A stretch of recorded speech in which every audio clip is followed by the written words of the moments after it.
Bonsoir à toutes. Donc, bienvenue à ce nouveau Mardi de la Clé, qui est consacré aux femmes des Outre-mer et qui s'intitule très précisément « Connaissez-vous vraiment les femmes d'Outre-mer ?» Donc, c'est une question. Il n'y aura pas de quiz à la fin, mais j'imagine que nous en saurons beaucoup à l'issue de ce débat. Pour les habitués, je vais me répéter. La Clé, c'est la coordination française pour le lobby européen des femmes. Donc, c'est une coordination d'associations. Les associations féministes françaises sont adhérentes à la Clé. Et la Clé fait un travail de plaidoyer au niveau national, au niveau européen et international en faveur des droits des femmes. Donc là, c'est pour la petite présentation. Et donc, moi-même, je suis Céline Thiebaud-Martinez, je suis la présidente de la Clé. Alors, ce soir, j'ai le plaisir d'accueillir Gisèle Bourquin. Vraiment, je dis que c'est un plaisir parce que ce débat donc, sur les femmes d'outre-mer, il est né cet été dans la cour de la Cité audacieuse, puisque, comme vous le savez, la Clé réside, comme plein d'autres associations, dans cet endroit absolument incroyable qui s'appelle la Cité audacieuse, où on retrouve des dizaines d'associations féministes. Et cet été, donc, Gisèle Bourquin avait beaucoup insisté pour qu'on se rencontre. Puisqu'on se connaissait, on s'était déjà croisés, mais on ne se connaissait pas particulièrement. À l'occasion de cet échange, elle nous a fait part de beaucoup de projets qu'elle avait sous le coude. Elle nous a convaincus qu'il y avait besoin de parler des femmes d'outre-mer, parce qu'en effet, je pense que pour beaucoup de féministes, oui, on pressent qu'il y a une problématique, il y a des sujets spécifiques pour les femmes d'outre-mer, mais si on demande à ces féministes mais quelles sont ces particularités, pourquoi, je pense que les unes et les autres, on se retrouve rapidement assez courtes sur les sujets qui touchent ces femmes. Alors ce soir, on va faire un tour du monde avec nos différentes intervenantes. Donc on a plusieurs personnes, enfin une intervenante en visio, donc c'est Sarah. Voilà. Et ce que je vous propose peut-être, c'est que je vous passe le micro pour que vous vous présentiez en quelques minutes. Et puis du coup, je disais, après tu pourras Donc, bonsoir à tous. Je suis Bénédicte Urbino, journaliste, écrivaine, particulièrement intéressée par la condition des femmes, féministe évidemment, et 45 ans, maman d'un garçon. Donc voilà, ravie d'être avec vous, ravie de pouvoir vous présenter le territoire qui est le mien, en tout cas le bassin dans lequel j'ai grandi, et de partager ces expériences-là avec vous. Voilà. Bonsoir, donc Jania Mounavarahi, moi je suis cofondatrice de l'association Aujourd'hui les Citoyennes, qui agit à La Réunion et qui a vocation à agir dans tout l'océan Indien. C'est une association qui vise à encourager les jeunes femmes à s'engager dans la vie publique. Donc on organise des actions à la fois sur notre territoire et maintenant aussi à Paris. Donc, je vais parler de l'océan Indien, aussi des aspirations des jeunes femmes sur les territoires d'outre-mer. Et en effet, je pense que quand on parle d'international, les femmes outre-mer, on est vraiment à la croisée justement entre les problématiques au niveau national et celles de nos bassins respectifs. Donc, un plaisir de partager ça avec vous ce soir. Je suis Gisèle Bourquin, je suis présidente fondatrice de Femmes au-delà des mers. Je me suis beaucoup occupée de culturel pendant les 15 dernières années et j'ai trouvé que d'avoir eu la chance de vivre dans divers outre-mer, mais dans aussi beaucoup d'autres régions, le Moyen-Orient, l'Afrique, et ça m'a beaucoup apporté. Et c'est comme ça que je me suis rendu compte des spécificités des femmes d'outre-mer et des outre-mer, et je me disais qu'il était important de d'abord créer du lien entre tous ces outre-mer et les faire connaître. Donc, au fil de cette table ronde, nous allons essayer donc de les présenter. Mais avant de continuer, je voudrais remercier la Clé, sa petite équipe, et évidemment Céline d'avoir initié cette rencontre, parce que c'est un lieu, enfin j'aime beaucoup, nous sommes adhérentes à la Clé, et je trouve que d'avoir l'occasion très simplement d'échanger est capital. Bien, Je pense que je te ris. Donc, qu'est-ce que Femmes au lait de mer, peut-être? Bon, je ne sais pas par quoi commencer, parce qu'on pourrait faire toute la soirée sur Femmes au lait de mer. J'allais dire, pourquoi cette soirée ici? C'est parce que, comme toutes les deux l'ont dit, nous avons des notes, parce que les gens qui sont ici me connaissent, et si je me mets à parler, je ne leur laisserai pas le temps de s'exprimer. Donc, je suis mes notes. Je voudrais donc... Comment? Oui, alors, j'aurais voulu... Je ne vois pas là le... Est-ce qu'on peut avoir la main? Voilà, il est affiché. Oui, alors, justement, ouais, je vous dis... En fait, ce qu'il y a vraiment, ce qui est intéressant, oui, ce qui est intéressant dans cette map monde, c'est de voir que, bon, on est sur 3 océans et que chacune de ces régions d'outre-mer a des voisins qui ont des cultures différentes. Et ce qui me paraît très fort, c'est que on a une culture et une éducation française, j'allais dire, et en même temps des influences extraordinaires. Par exemple, si on prend la Polynésie, quand vous êtes à Tahiti, vous pensez à Hawaï, d'ailleurs Tahiti, c'est vraiment, les îles de Tahiti s'étendent sur une superficie qui représente l'Europe, en fait qui a la même taille que l'Europe, donc c'est très dispersé, et ils ont des voisins avec lesquels ils échangent. Et quand on est en Polynésie, on sent les influences de tout le Pacifique. De même en Nouvelle-Calédonie, vous avez moi pour y avoir vécu, j'ai senti, vous avez les influences des Australiens forcément, évidemment des Maoris et de la Nouvelle-Guinée. Donc ce sont des mondes différents et qui forcément vous ouvrent l'esprit. Les difficultés que l'on rencontre dans toutes ces régions, que dans tous les 3 océans, sont, pour les femmes surtout, elles sont les mêmes que les femmes à travers le monde, à des degrés différents, et elles ont des spécificités dont on va parler, qui fait qu'il y a une façon différente d'aborder ces difficultés, de les résoudre, mais aussi, et ça je voudrais qu'on reste sur quelque chose d'un peu positif, la culture qu'elles ont permet aussi d'apporter autre chose. Et c'est ça aussi, enfin je dis, c'est presque ma conclusion, mais les femmes font marcher le monde, mais les femmes des Outre-mer font marcher le monde, si on ouvre les yeux.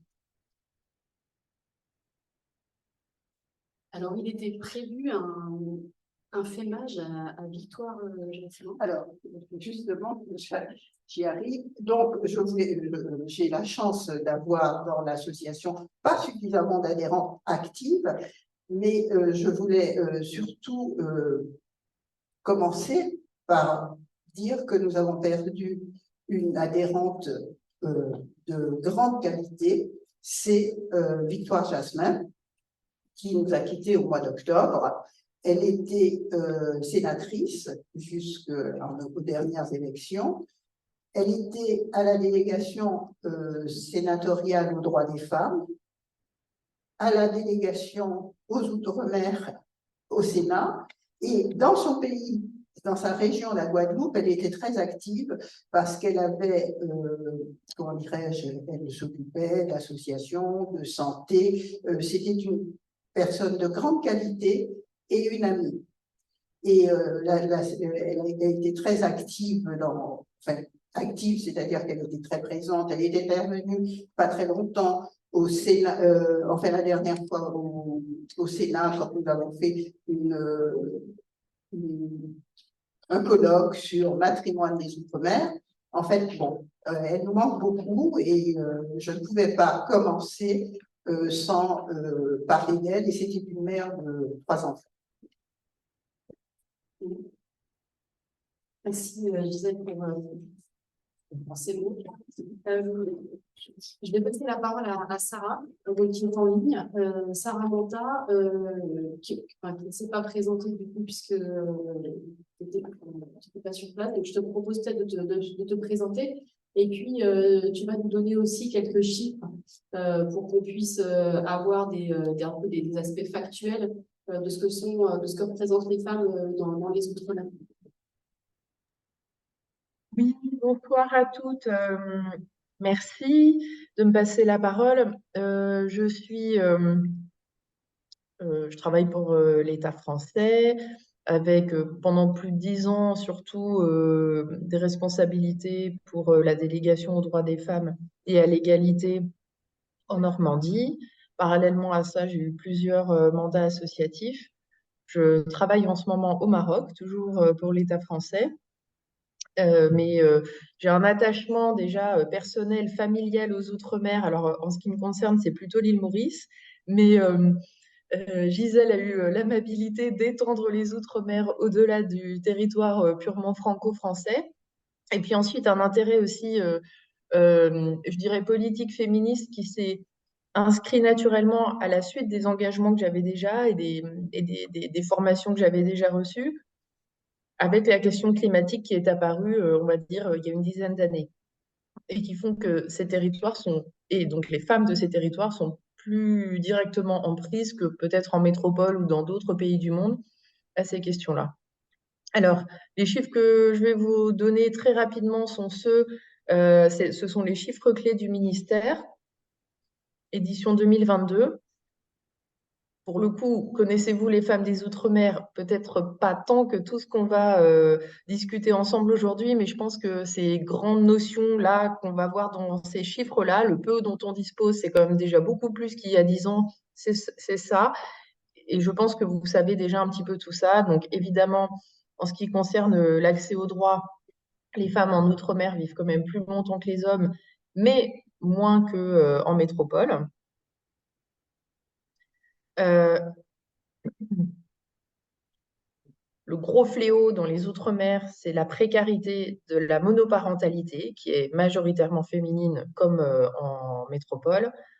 Euh, il y a plusieurs manières d'étudier et de recenser les freins que subissent ces foyers monoparentaux, précaires, pauvres, féminins. C'est le recours, enfin l'accessibilité à certains services comme ceux de la garde d'enfants, la mobilité, le recours au temps partiel. Et rien qu'avec ces trois données-là, qui sont des données qui ont beaucoup été travaillées il y a une dizaine d'années par le HCE, on arrive à déterminer des freins majeurs qui peuvent, je vais le dire rapidement, totalement entraver une vie. Et donc, vous voyez que ces freins-là sont évidemment très importants pour les familles monoparentales féminines des Outre-mer, qui sont plus importantes qu'en métropole, pardon.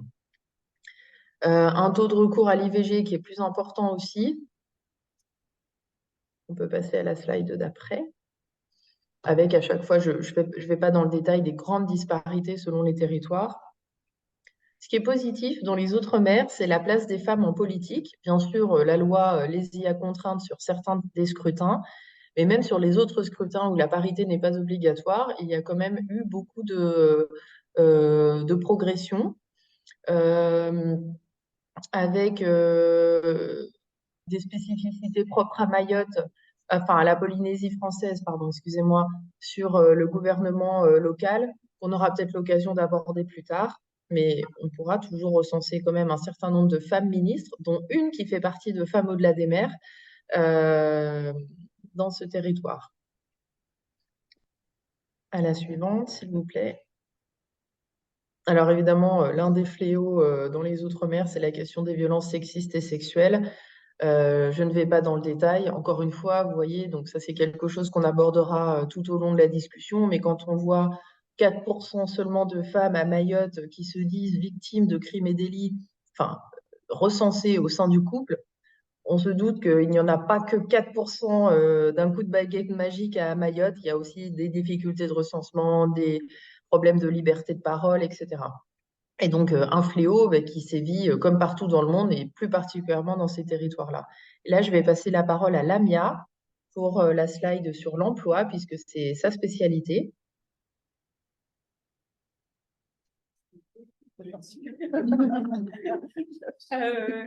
Oui, donc ma spécialité, parce que j'ai effectué un travail de recherche sous la direction de Hélène Périvier l'an dernier.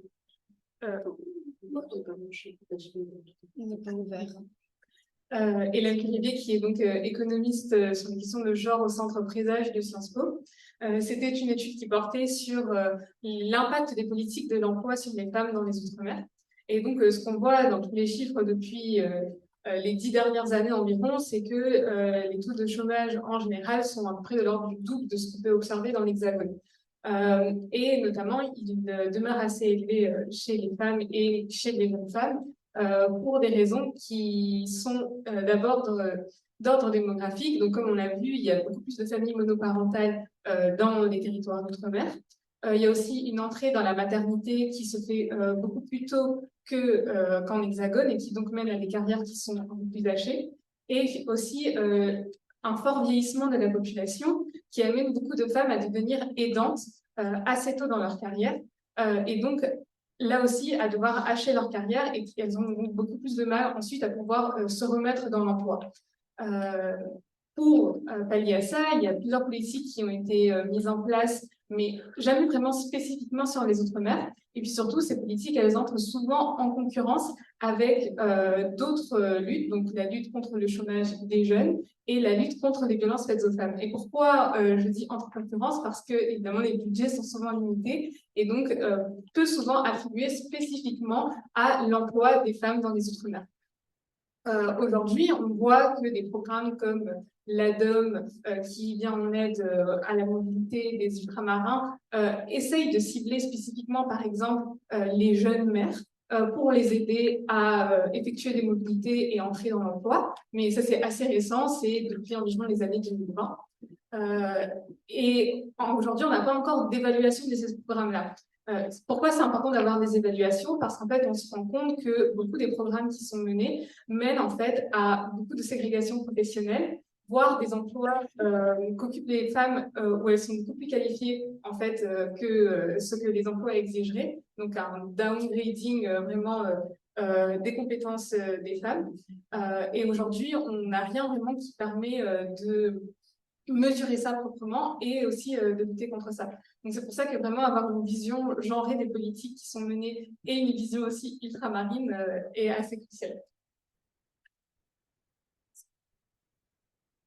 Du coup, je vais passer la parole à Lamia, qui va se déporter un peu du côté, à Dominique, qui va se... Tu peux terminer le micro? Ouais, je pense. J'ai mal à la gorge aussi. Tu me colles bien. Je peux continuer, mais c'est sur un sujet. Désolée. En fait, donc, dans la slide suivante, je parle un peu des jeunes femmes dans les Outre-mer. Donc, moi, je vais parler de mon bassin régional, qui est l'océan Indien. Comme je vous le disais, j'ai monté une association qui s'appelle Aujourd'hui les citoyennes et qui donc vise à encourager les jeunes femmes à s'engager dans la vie publique. Les jeunes femmes, pour nous, ça veut dire les femmes entre 18 et 35 ans. Pourquoi? Parce qu'on se base vraiment sur nos expériences personnelles. On est deux jeunes de 25 et 26 ans à avoir monté l'association.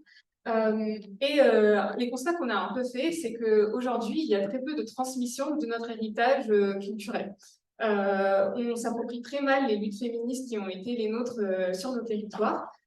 Et on a fait ce constat au travers de on organise des formations où on essaye en fait de réhabiliter la place et l'histoire du droit des femmes sur nos territoires.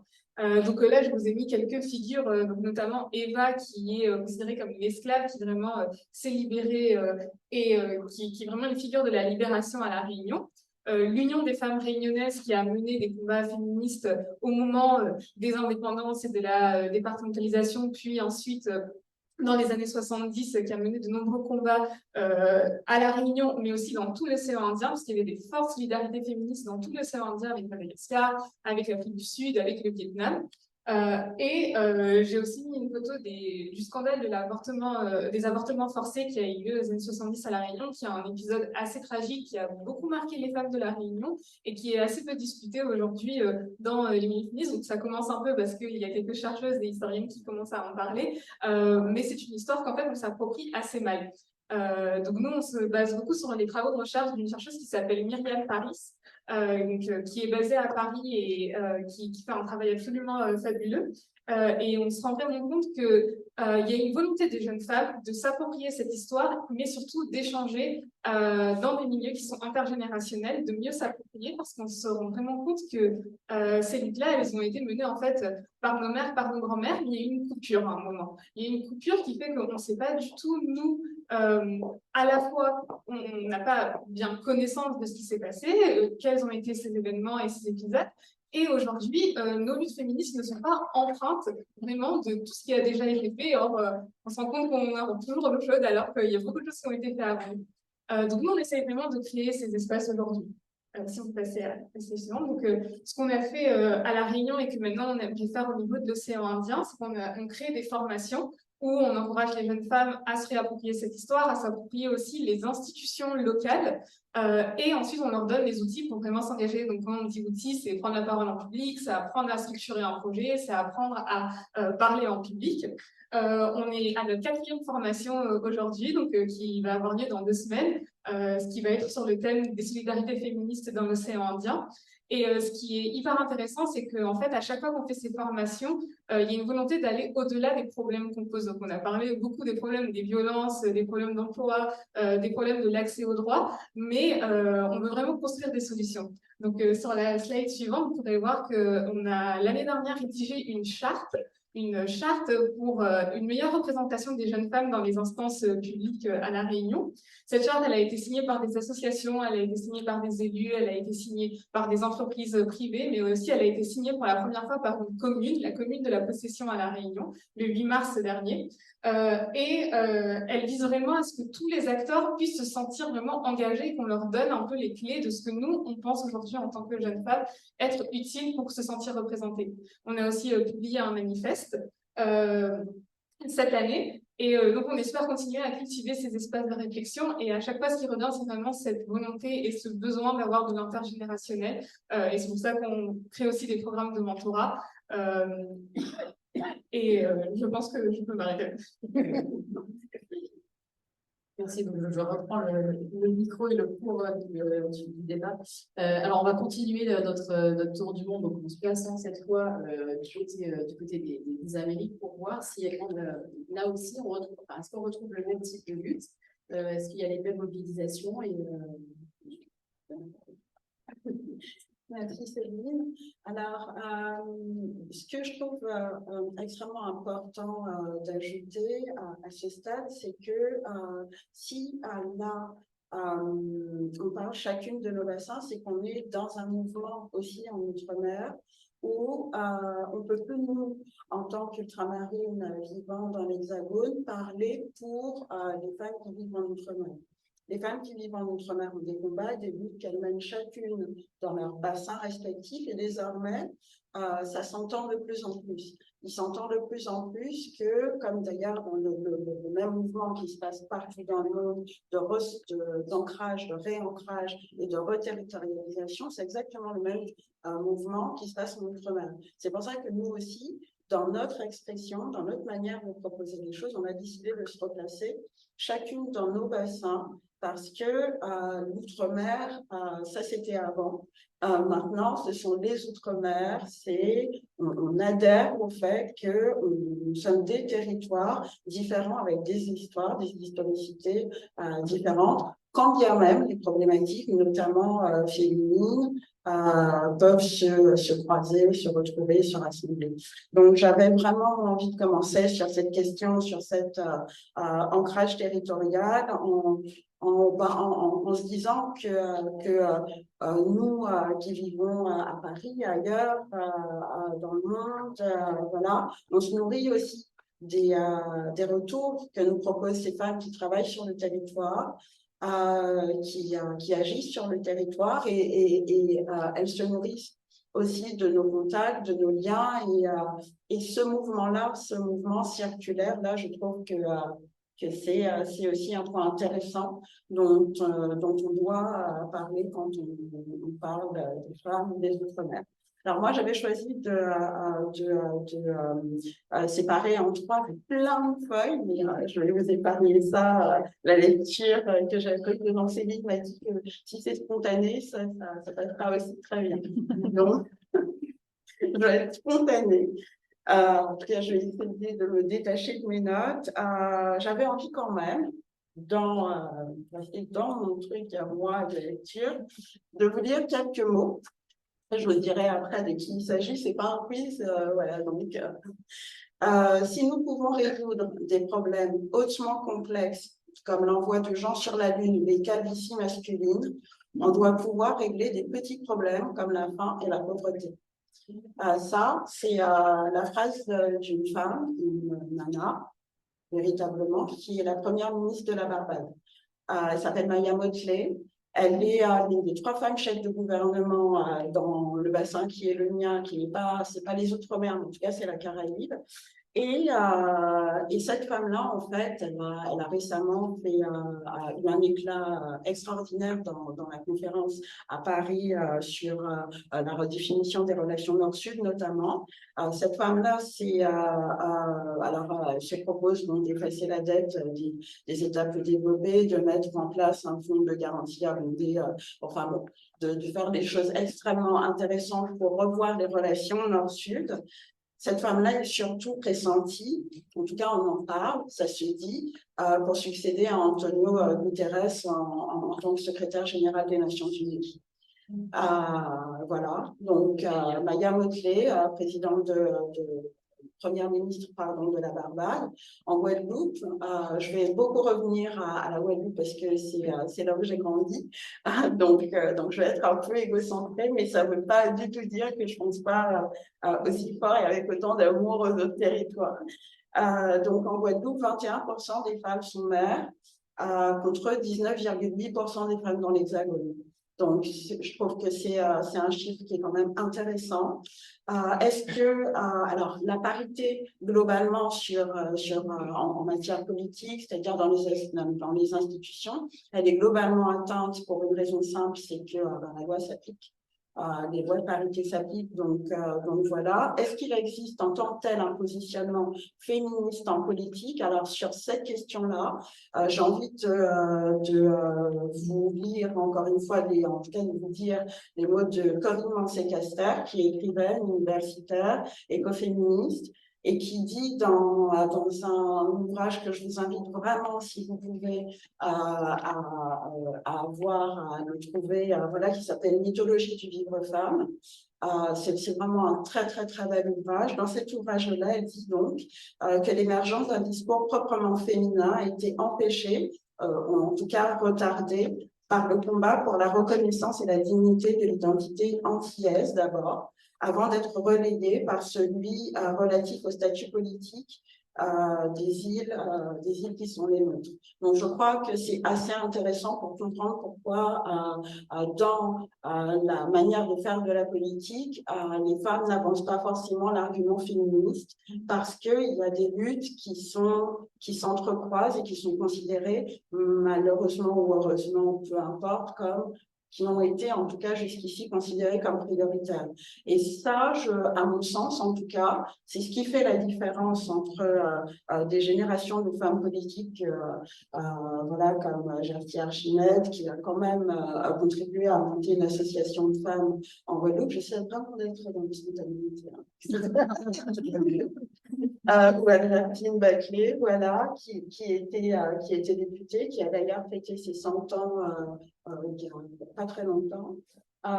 Lucette Michaud-Chevric, pardon, 101 ans, c'est vrai? C'est 22.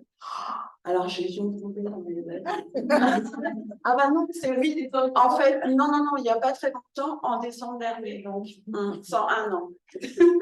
Donc oui, c'est toi qui as raison. Donc oui, c'est 101 ans. Là encore, elle a dit une phrase extraordinaire, Albertine Baclé, à propos de l'époque dans laquelle elle vit. On lui a posé la question en tant que femme, ancienne femme politique, mais vous, si on vous pose la question de ce que vous diriez aux nouvelles générations, qu'est-ce que vous leur diriez? Elle a dit, moi, j'ai rien à leur dire, ils vivent dans un monde tellement plus complexe que le mien, que j'ai rien à leur enseigner, rien à leur apporter, sinon de leur dire ce qui, à mon sens, est voilà, une vérité en politique extraordinaire, respectez vos électeurs. Donc, respectez vos électeurs, apprenez à aimer vos électeurs, mais ça, j'ai trouvé ça extraordinaire. Quoi qu'il en soit, ces femmes-là, en politique, Lucette Michauchevry, bon, on connaît en bien comme en mal, mais comme tous les grands de ce monde, j'ai envie de dire, toutes ces femmes-là, au moins que Christiane Taubira, par exemple, et dont sont beaucoup inspirées les nouvelles générations de femmes qui s'engagent en politique aujourd'hui, sont moins attachées à la question de leur identité en tant que femmes. Et ça, pour moi, c'est la grande différence entre les nouvelles générations qui s'engagent en politique et les anciennes. Les nouvelles, me semble-t-il, s'engagent avec une intention beaucoup plus affichée, beaucoup plus affirmée, de se dire femme et de s'avancer en tant que femme politique pour mon territoire. C'est-à-dire qu'elles ont réussi à faire le syncrétisme entre toutes les luttes. Et pour moi, en tout cas, c'est ça la plus belle avancée des jeunes femmes ultramarines qui s'engagent en politique. Pour la partie économique, parce que j'ai fait un peu de vache, je me voilà. Pour la partie économique, en 2020, en tout cas, l'INSEE signifiait que les femmes cadres et appartenant aux professions intellectuelles ou aux professions intermédiaires étaient supérieures en nombre aux hommes en Guadeloupe, en tout cas. Maintenant, les hommes restent majoritaires en tant que chefs d'entreprise. Alors, je pourrais vous citer tout un tas d'entreprises extrêmement intéressantes, celle de Laetitia Christophe, qui est fondatrice de l'AE, une application d'accompagnement des patients en fin d'hospitalisation, de naissance, une gamme de produits pour enfants et pour bébés, enfin, de Fabienne Youyou, qui est extrêmement connue pour ses produits, des glaces qu'elle fait. Il y a énormément, il y a un vrai mouvement économique qui est en train aussi d'exister en Outre-mer. Mais j'avais envie de m'arrêter à Jessica Roubaix, que vous voyez ici, qui est guadeloupéenne, encore une fois, pardon d'être entrée, voilà, qui est guadeloupéenne, que j'ai eu la chance de pouvoir interviewer l'an dernier en Guadeloupe, donc, et qui m'a parlé de son magazine qui s'appelle Foodil. Et ce que j'ai trouvé intéressant dans sa manière de faire de l'économie en tant que jeune femme, c'est que, et elle le dit d'ailleurs, ils font de l'économie, encore une fois, presque de l'économie politique. Ils disent, nous, on est sur un petit territoire, on a des choses à valoriser, on doit les valoriser, on doit montrer ce qu'on sait faire, et en même temps, on appartient à une génération qui se doit de le faire. Et donc, ça, j'ai trouvé aussi, et c'est quelque chose qu'on retrouve beaucoup, alors je ne sais plus bien comment ça s'appelle, mais ça s'appelle Guadeloupe Tech, je crois, l'équivalent de la French Tech, voilà. On retrouve souvent cette idée d'une économie qui est ancrée dans, encore une fois, ce syncrétisme-là dont on a parlé, entre l'histoire spécifique et la volonté maintenant d'exister en tant que telle et de renvoyer au monde une image de ce qu'on est, de ce qu'on fait, mais complètement ancrée territorialement. Et donc, pour ne pas choquer la parole complètement à mes collègues, je vais passer tout de suite à la troisième partie de mon propos, qui est celui de la réappropriation du corps et de la figuration du corps. Et pour ça, j'avais envie de parler de Balance ton corps Martinique, que je trouve c'est extrêmement violent comme initiative, c'est-à-dire que si vous allez jeter un œil sur Insta, ils ont 46 000 followers et c'est vraiment très violent. Mais c'est la violence qu'elles affichent Moi, en tout cas, je l'ai lu. Si vous jetez un œil, peut-être que vous ferez un avis différent. Mais moi, je l'ai lu par rapport à tout ce qu'elles ont pu conserver comme tous les silences, en fait, qu'elles ont été obligées de subir. Et maintenant, ça sort. Alors, elles parlent, elles racontent, c'est cru. Elle cite des noms. Donc là, j'ai essayé de ne pas en rajouter, en rajoutant les noms, parce que bon, bien évidemment, c'est ce que ça peut engendrer d'un point de vue juridique. Mais on est dans ce moment-là. On est vraiment dans un moment où ces jeunes femmes, elles s'inscrivent complètement dans ce qu'il est coutume de nommer la 4e vague féministe, où on parle de son corps, on s'affirme, on saisit son droit à la parole, on s'affirme, on s'affiche. Alors, Balance ton corps Martinique, mais Reballer la bête aussi, qui est un podcast qui est toujours disponible, où en fait, Florence Dampry, qui est l'initiatrice de ce podcast, elle raconte tout simplement toutes les fois où elle a été agressée en tant que femme.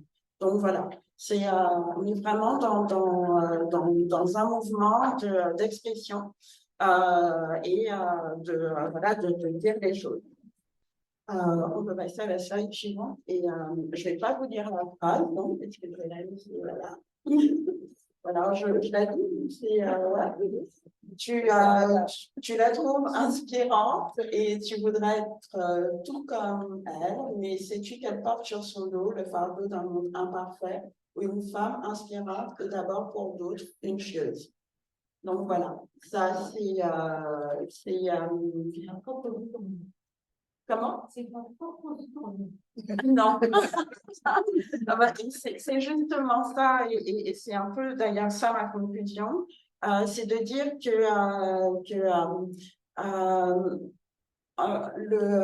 la phrase, je ne me rappelle plus qu'il avait dit qu'on est à part entière et entièrement à part, ça marche aussi à ce niveau-là au niveau du féminisme. On est les jeunes femmes en Guadeloupe, en Martinique, dans la Caraïbe singulièrement, sont inscrites dans ce grand mouvement-là, de cette nouvelle vague en fait féministe où on parle, on s'approprie la parole, on laisse plus les autres parler à notre place, on dit ce qu'on a à dire avec nos mots et on agit avec nos réalités. Je ne vous ai pas parlé de potomitan, je ne vous ai pas parlé de tout ça, mais elles se sont réappropriées ces termes-là en extirpant, en y réfléchissant vraiment et en extirpant le meilleur, c'est-à-dire le côté fierté, le côté voilà, mais en rappelant aussi, ouais, mais ça ne va pas m'empêcher moi de faire carrière, c'est pas parce que je suis le potomitan que c'est moi qui gère tout, ou en tout cas qui gère les choses, qui est ce côté solide, que toi, ça doit, en tant qu'homme, te déresponsabiliser. Et ça, là encore, je trouve qu'on avance vers une génération de femmes qui parlent, qui prennent la parole, qui s'affirment, qui s'affichent, et qu'on avance voilà, de plus en plus vers ça. Et je vais m'arrêter là pour laisser la parole à mes collègues. Et à Céline. Merci, c'était très bien. Alors, je n'ai pas précisé au début, hein, mais dans tous nos débats, il y a un temps de questions et de réactions. Donc, après les interventions, vous pourrez poser toutes les questions que vous souhaitez, revenir sur des sujets aussi. Nos intervenants pourront revenir sur des points que vous auriez envie de creuser ou sur lesquels vous voudriez revenir. On va repartir là du côté du Maroc. Voilà, ça va donner la parole à Sarah. Donc là, vous avez vu, on a parlé de représentation politique, on a parlé de matrimoine. Et Sarah va nous parler un peu du genre et du climat, puisque on a dans les Outre-mer une pratique, en tout cas une place des femmes dans l'agriculture qui est assez importante. Dans quelle mesure la place des femmes dans l'agriculture permet une émancipation de ces femmes, en tout cas permet la mise en œuvre de leurs droits. Est-ce que c'est pas contradictoire avec le fait que ça véhicule des stéréotypes. Et est-ce que ces stéréotypes-là, ils sont pas contradictoires avec le fait qu'on puisse concilier genre et climat? Donc ça, c'est la première partie de ce que tu voulais aborder. Et il y a un autre sujet aussi que tu pourrais aborder après, c'est quelle place on donne, en tout cas comment on traite la diversité dans les Outre-mer au sens de on a une sexualité, on est différente des autres, on est gay, on est lesbienne, et comment ça se passe en fait dans les Outre-mer compte tenu des stéréotypes qui sont parfois présents dans ces environnements. Merci Céline pour l'introduction. C'est exactement ça. Sur la première partie de mon intervention, on est un petit peu sur une contradiction que je vais essayer de détailler un petit peu. Slide suivante, s'il vous plaît. Alors, la question de l'articulation entre l'agriculture, les femmes, le dérèglement climatique, elle a commencé à être abordée même par les institutions, alors il y a plus de 10 ans, avant que l'ONU n'établisse son agenda 2030 avec les 17 ODD. Donc à l'époque, on était encore sur l'ancien agenda avec des objectifs de développement, ça ne s'appelait pas les ODD. OMD. Les S, comment ça s'appelait? GMD, je sais plus, SMD. OND. OND, voilà, pardon. Là, j'ai le truc en anglais, ça se mélange dans ma tête. Alors, à cette époque-là, déjà, l'interrogation, elle est venue. Alors, ce n'était évidemment pas spécifiquement destiné aux territoires ultramarins français, vous en doutez. C'était aux Small Island and Developing Countries and Ecosystems, donc tout un tas d'acronymes au niveau onusien. À une époque où ONU Femmes n'existait même pas forcément encore, on a eu les premières interrogations qui émanaient de la FAO, donc l'Organisation des Nations Unies pour l'agriculture et l'alimentation, et de l'équipe genre de la FAO, qui questionnait en fait, dans le contexte du péril climatique qui était encore, alors peut-être pas naissant, mais encore peu discuté il y a 15 ans, moins discuté, qui questionnait le fait de faire une agriculture qui soit plus inclusive, où les femmes aient une levée des discriminations qui pèsent sur elles, et ce, notamment dans des écosystèmes ultra fragiles qui dépendent à la fois encore plus de l'agriculture et à la fois encore plus du tourisme, les deux étant liés. De là, directement, je pense que vous pouvez imaginer, alors j'en parlerai plus tout à l'heure, quel est le rapport entre entre ça, cette prise en compte, et les représentations stéréotypées, sexistes, que j'appellerais moi essentialistes, que Céline a évoquées. Alors, on n'a pas beaucoup de données malheureusement sur genre dérèglement climatique et outre-mer français. Sinon, j'aurais aimé vous donner plus de chiffres. Ce qu'on pourrait dire, c'est qu'il y a des initiatives qui sont totalement inégales selon les territoires dans lesquels on se situe, ce qui est global, c'est donc le manque de données.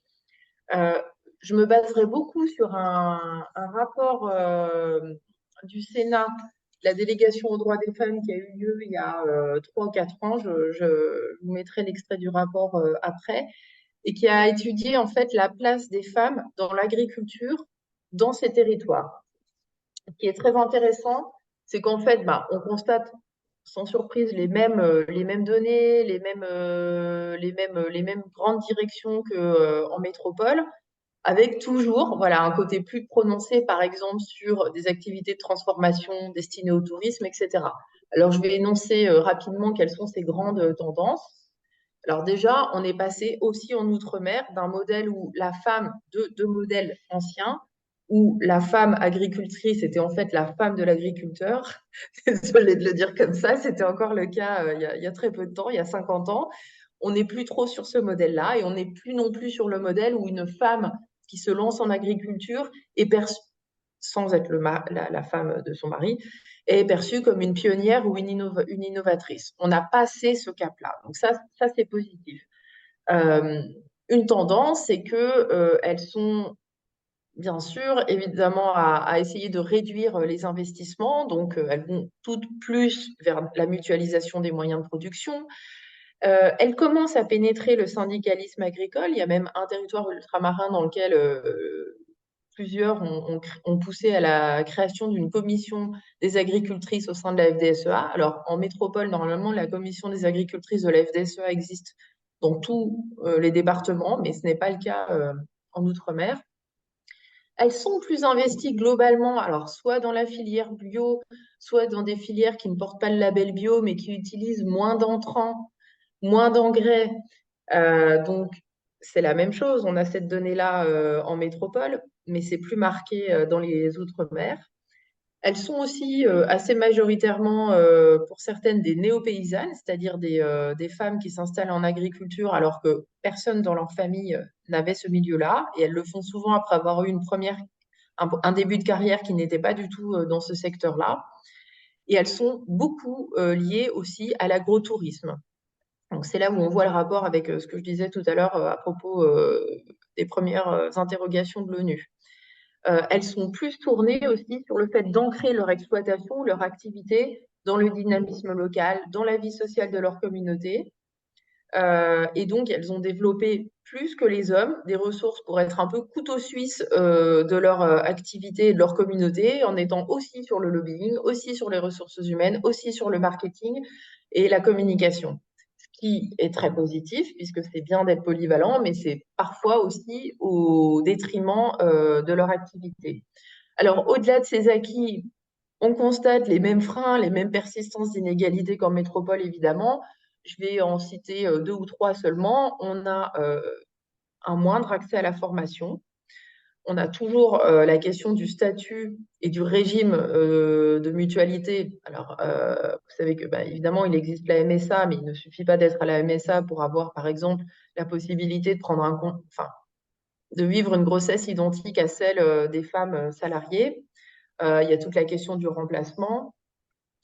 On a évidemment la question des montants des prêts bancaires lorsqu'ils sont octroyés. Donc là, c'est la même chose en métropole, mais on va dire avec de façon plus ancrée, plus stigmatisée. Voilà pour l'essentiel, en fait, quels sont les combats que mènent encore actuellement ces femmes dans ces territoires. Je vous renverrai, et c'est dans les actes de cette rencontre du Sénat, vers des excellents documentaires, dont un de Claire Perdry sur les combats des agricultrices de Mayotte, qui se sont vraiment battues pour pouvoir recevoir plus de prêts des banques. C'est une donnée parmi d'autres. Il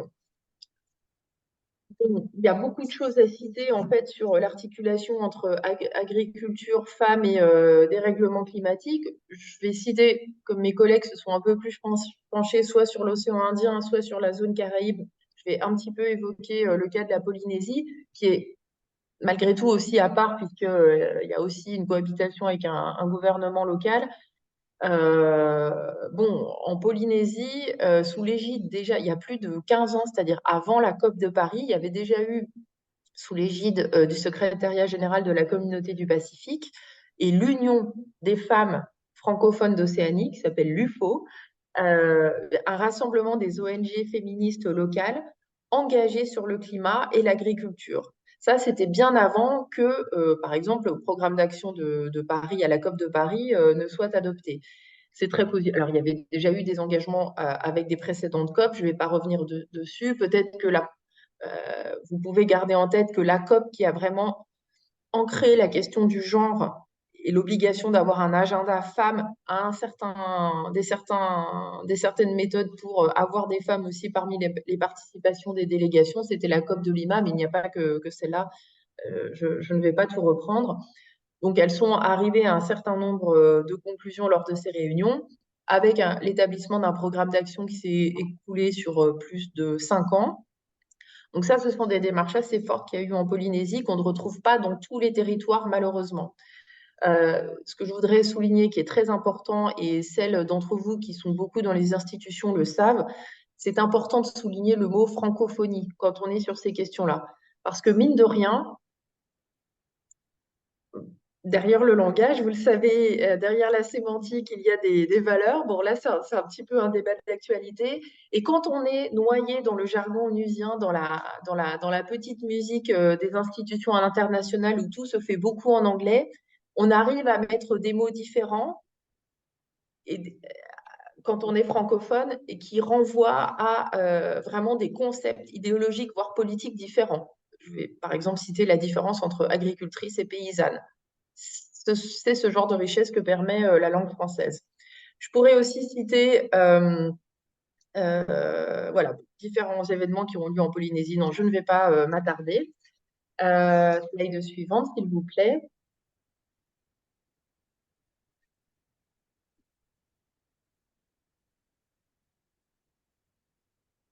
Alors, quand on évoque donc la question de la place des femmes dans le dérèglement climatique en Outre-mer, il y a une chose à retenir qui est encore une fois valable partout ailleurs dans le monde, mais qui est d'autant plus pertinent dans ces territoires-là, c'est le concept d'une contribution différente au dérèglement climatique et d'un impact différent qu'elles subissent elles-mêmes aussi. Pour résumer, en général, dans tous les pays du monde, les femmes contribuent moins au dérèglement climatique. Par exemple, elles sont plus usagères de transports collectifs. Elles sont moins dans des secteurs qui génèrent de la pollution. On résume. Et en revanche, elles en sont plus victimes. Pour tout un tas de raisons. Ça va de la santé à l'éducation des enfants, à l'organisation du foyer, leur place dans la communauté, le phénomène des migrations. Je vais évoquer ça un petit peu après. Ce que je vous inviterai à faire quand vous voyez que dans l'immédiat, dans nos travaux, parfois féministes, on utilise beaucoup ces concepts-là, c'est à toujours faire attention à ce que j'appellerais la pente essentialiste qui vise à induire, parfois explicitement, parfois inconsciemment ou voilà, sans le vouloir, pas forcément expressément, un rapport entre le fait que les femmes soient peut-être plus tournées vers la nature, plus tournées vers une moindre exploitation des ressources terrestres, plus tournées vers le passage vers des générations, vers moins de pollution, vers un souci de préservation, parce qu'elles sont femmes. Ce rapprochement, il me semble dangereux et je constate, on est beaucoup à le constater, que les femmes des Outre-mer subissent beaucoup ces stéréotypes. Alors voilà, j'ai mis ce genre d'illustration-là que vous voyez beaucoup, c'est ce qu'on voit tout le temps. Et je passe les Gaïa, et c'est parfois véhiculé par des grandes stars internationales. Il me semble qu'on peut être une femme forte, engagée. Je prends vraiment référence là sur celles que Dominique a citées avant, qui sont très inspirantes, sans dire que c'est au nom d'une soi-disant féminité qu'on a ce souci supérieur. Alors, je ne rentre pas dans le débat entre écoféminisme, etc., parce que ce n'est pas le sujet, mais on touche toujours à ce genre de débat-là. Je voudrais plutôt vous inciter à replacer cette question-là des femmes, au sein des mouvements contre le dérèglement climatique, dans une histoire des rapports de domination et des rapports sociaux de genre. Quand on pense que, par exemple, depuis les années 2010, encore une fois, je vais faire référence à l'ONU, parce que parfois les pentes glissantes, involontairement, sont elles-mêmes présentées par les institutions internationales.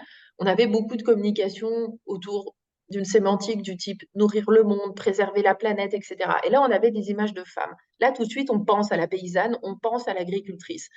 Donc maintenant, ça évolue un petit peu, mais ça reste encore beaucoup trop dominant, surtout quand on pense aux pays du Sud, ou des Suds, puisqu'il y a vraiment une pluralité dans ces représentations. Que l'approche genre et développement, qui relève plutôt d'une approche féministe, matérialiste, permet de penser, et que je vous invite à adopter, à l'inverse d'une approche plutôt essentialiste, naturaliste, tournée sur voilà, la pseudo-naturalité ou féminité intrinsèque des femmes, elle permet de penser les rapports sociaux entre hommes et femmes dans une perspective de développement équitable, mais sans oublier les rapports de domination à l'intérieur de la famille, à l'intérieur de la communauté et qui plus est à l'intérieur du couple, surtout dans les exploitations agricoles, qui traversent en fait l'organisation du travail, l'accès au foncier, enfin tout ce qu'on a déjà évoqué. Alors, c'était important, je crois, de parler de ça parce que vous savez, par exemple, je vais revenir à la Polynésie. Surtout dans ces territoires-là, on a beaucoup invoqué la nature des femmes. Je me réfère par exemple à un livre sur la Polynésie des Vaïnés et la nature des femmes, une utopie occidentale masculine. Il y a aussi tous les travaux d'Elsa Dorlin, de l'EHESS, que vous connaissez certainement, qui sont très intéressants parce qu'ils permettent aussi de sortir du regard une vision européenne masculine qui nous a été transmise, donc là on est dans le patrimoine et pas dans le matrimoine, sur une pseudo-nature des femmes et un schéma, on va dire, racial qui était déjà installé et qui instaure par exemple une soi-disant beauté naturelle, une soi-disant naturalité aux Polynésiennes. C'est l'exemple des Polynésiennes, mais on peut le développer évidemment avec la Martinique, etc. Voilà ce que je voulais dire sur cette partie-là. Je vais terminer en invoquant, alors slide suivante, rapidement les 4 grandes familles de périls climatiques, et vous verrez tout de suite les liens avec les femmes. Voilà, c'est le rapport d'information du Sénat dont je parlais. On a dans les conséquences imminentes qui sont déjà en route des difficultés d'accès à la nourriture et une destruction des activités économiques en conséquence du blanchiment des coraux. Alors, je tire certaines de ces données du très bon rapport Réseau Action Climat, dont j'ai mis des vignettes, là, seulement 2. Rapport que je critiquerai à la slide suivante. Deuxième grande catégorie de périls, un impact très négatif et radical sur le tourisme, c'est-à-dire comment est-ce qu'on peut concilier la source de revenus indispensable qu'est le tourisme avec le respect des écosystèmes en sachant qu'ils sont directement impactés et que les femmes sont partie prenante dans les activités touristiques et agricoles. Troisième catégorie de périls, des conséquences économiques et sociales graves dues à la multiplication des cyclones. Ça, c'est vraiment un des facteurs qui touche plus spécifiquement les îles. Bah, vous le savez très bien, on passe sur les conséquences d'Irma. Par exemple, Irma dans les Caraïbes, il y a eu beaucoup plus d'études sur les conséquences de Katrina en Louisiane, aux États-Unis, en termes de genre. Qui s'est retrouvé au chômage? Est-ce qu'il y a eu un chiffrage de l'augmentation des violences conjugales et des viols? Combien de temps, au bout de combien de temps, les femmes ou les hommes versus les hommes ont retrouvé un logement? Qui a dû prendre en charge les aînés? Qui a migré dans la ville d'à côté pour trouver du travail? Plutôt les hommes. Qui a bénéficié d'un regain d'activité de certains secteurs? Le bâtiment, la reconstruction. Les hommes. Bon, et bien, toutes ces choses-là, malheureusement, on ne les a pas trop étudiées dans les territoires ultramarins, mais on peut déduire qu'on est un peu face à ce même genre de phénomène. Quatrième série de conséquences lourdes, bah, évidemment, ce sont les migrations forcées par la hausse du niveau des mers. C'est déjà en route, et vous savez que qui dit migration dit nette ségrégation de la dynamique et du phénomène selon qu'on soit homme ou femme. Zone rurale, zone urbaine, pauvreté, bidonville, augmentation des violences. Je ne rentre pas dans les détails, malheureusement, on n'a pas le temps. Je conclurai sur cette partie-là en disant que, en fait, toutes ces 4 séries de problèmes nous invitent à conclure sur le fait qu'il faut un acte politique fort pour, en fait, remettre la question du genre au sein de toutes ces discussions, qu'elles soient techniques, locales, penser un circuit d'eau, penser un système d'approvisionnement local, ou au niveau macro, c'est-à-dire la participation des femmes, telle que soit en théorie prévue par les COP, dans toutes ces instances de discussion du dérèglement climatique. Un petit peu de la même manière qu'on a eu l'agenda Femmes, Paix, Sécurité qui faisait la promotion de l'obligation d'inclure les femmes dans les processus de négociation en faveur de la paix pour garantir une paix durable et efficace. On doit avoir exactement la même pensée, le même mécanisme sur les questions de dérèglement climatique. Encore une fois, c'est un petit peu déjà prévu avec l'agenda genre des COP, mais ce n'est pas suffisant. Je terminerai sur cette partie en disant qu'en dépit de tout ça, slide d'après s'il vous plaît, eh bien, on constate un aveuglement au genre, malgré tout, de la plupart des initiatives, des rapports, des données, des rencontres internationales, locales qui ont lieu. Je vais prendre plusieurs exemples. On a donc ce rapport, alors il date celui-là malgré tout, celui sur lequel je me basais, qui est pourtant très bien, et qui donne des informations et des analyses sur les Outre-mer, donc face au défi du changement climatique, totalement aveugle au genre, ou presque. Et puis cette conférence de l'année dernière, de 2022, sur les Outre-mer, qui ne portait pas spécifiquement sur le dérèglement climatique, mais qui l'a abordé, que ce soit sur la question du climat, sur les autres questions économiques, etc. Alors, il y avait des intervenantes femmes, il y en avait quand même moins que des hommes, et ça c'est à noter, c'est évident, mais il n'y avait absolument aucune discussion ou table ronde uniquement dédiée à la question des femmes. Est-ce que par ailleurs la question des femmes a été intégrée en transversal dans les autres sujets? Pas vraiment. Slide suivante. Deux références en positif, celle-là, où là, le triangle genre, climat, outre-mer est absolument abordé, c'est dans ce rapport du CESE. Et puis, je vous inviterai à aller voir le travail de la journaliste Anne Pastor, qui fait un projet sur les femmes et l'écologie. Alors là, vous voyez, de la mer à la terre en outre-mer. Bon, voilà, on se retrouve là-dedans.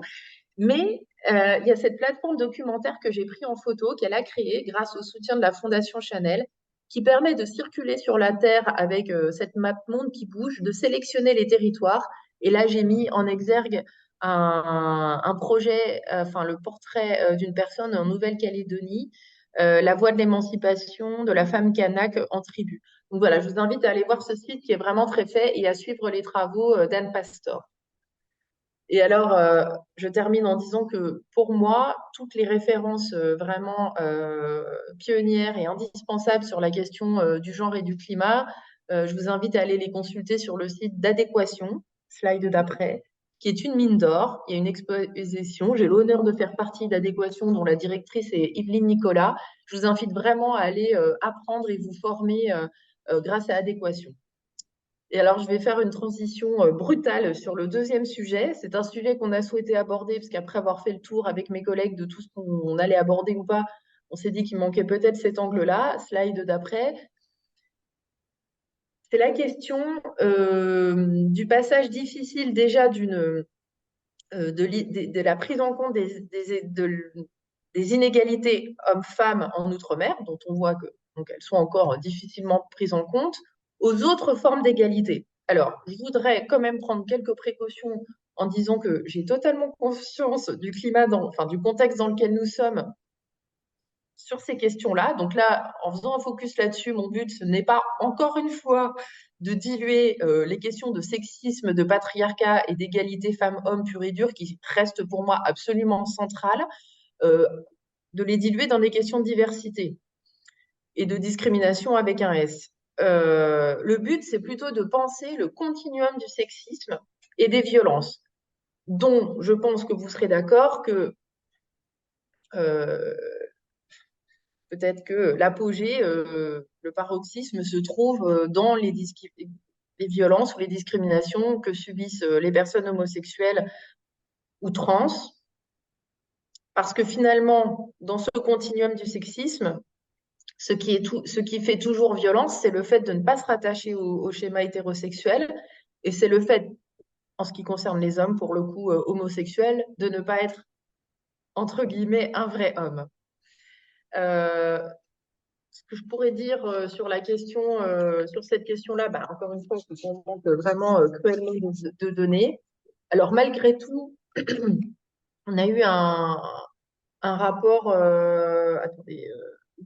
de 2017, je crois, de la délégation aux Outre-mer sur la question des discriminations anti-LGBT dans les Outre-mer. Il y avait déjà eu une autre étude faite par la HALD, à l'époque, la Haute Autorité de lutte contre les discriminations, devenu défenseur des droits. Ensuite, c'est évidemment le secrétariat d'État aux droits des femmes qui s'est un petit peu emparé de la question avec le concours de la DILCRA. La DILCRA, délégation interministérielle à la lutte contre le racisme, l'antisémitisme et l'homophobie, et maintenant la suite, plus.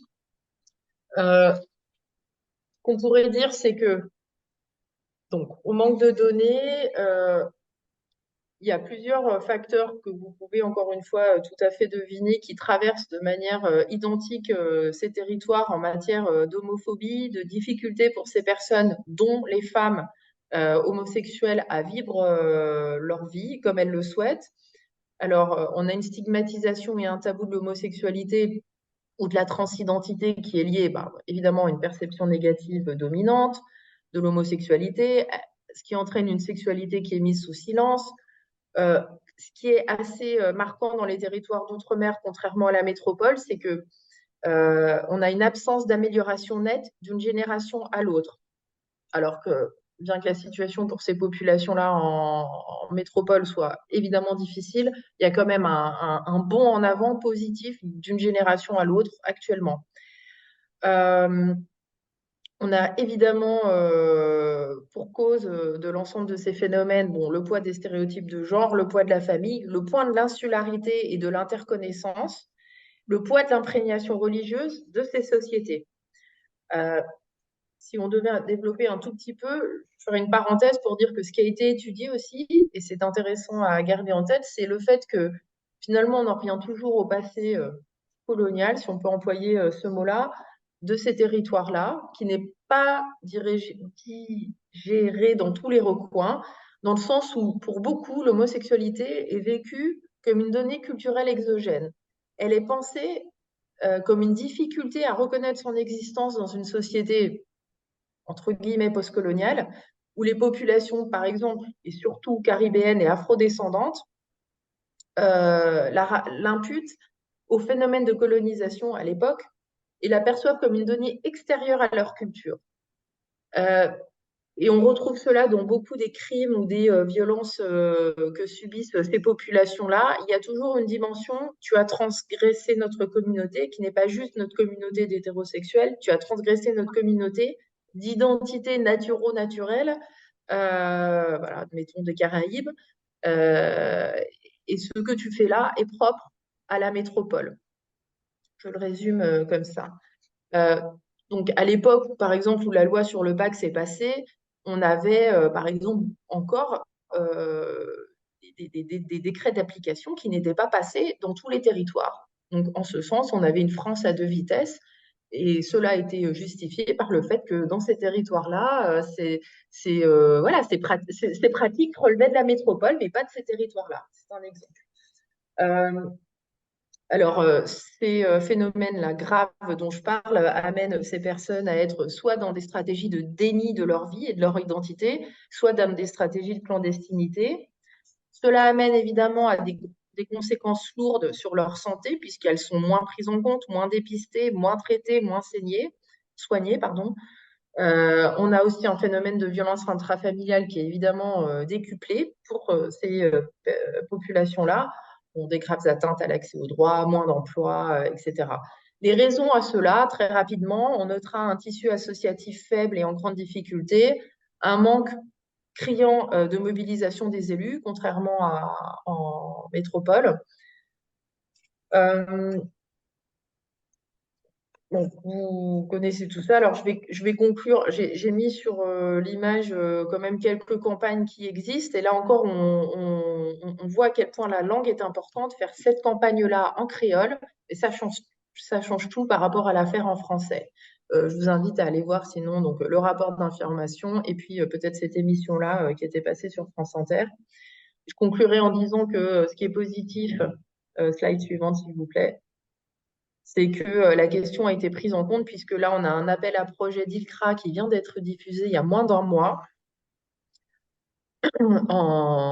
avec le concours du secrétariat d'État à l'égalité, avec un bonus relatif aux actions sur le sujet, donc dans les collectivités ultramarines, ce qui semblait absolument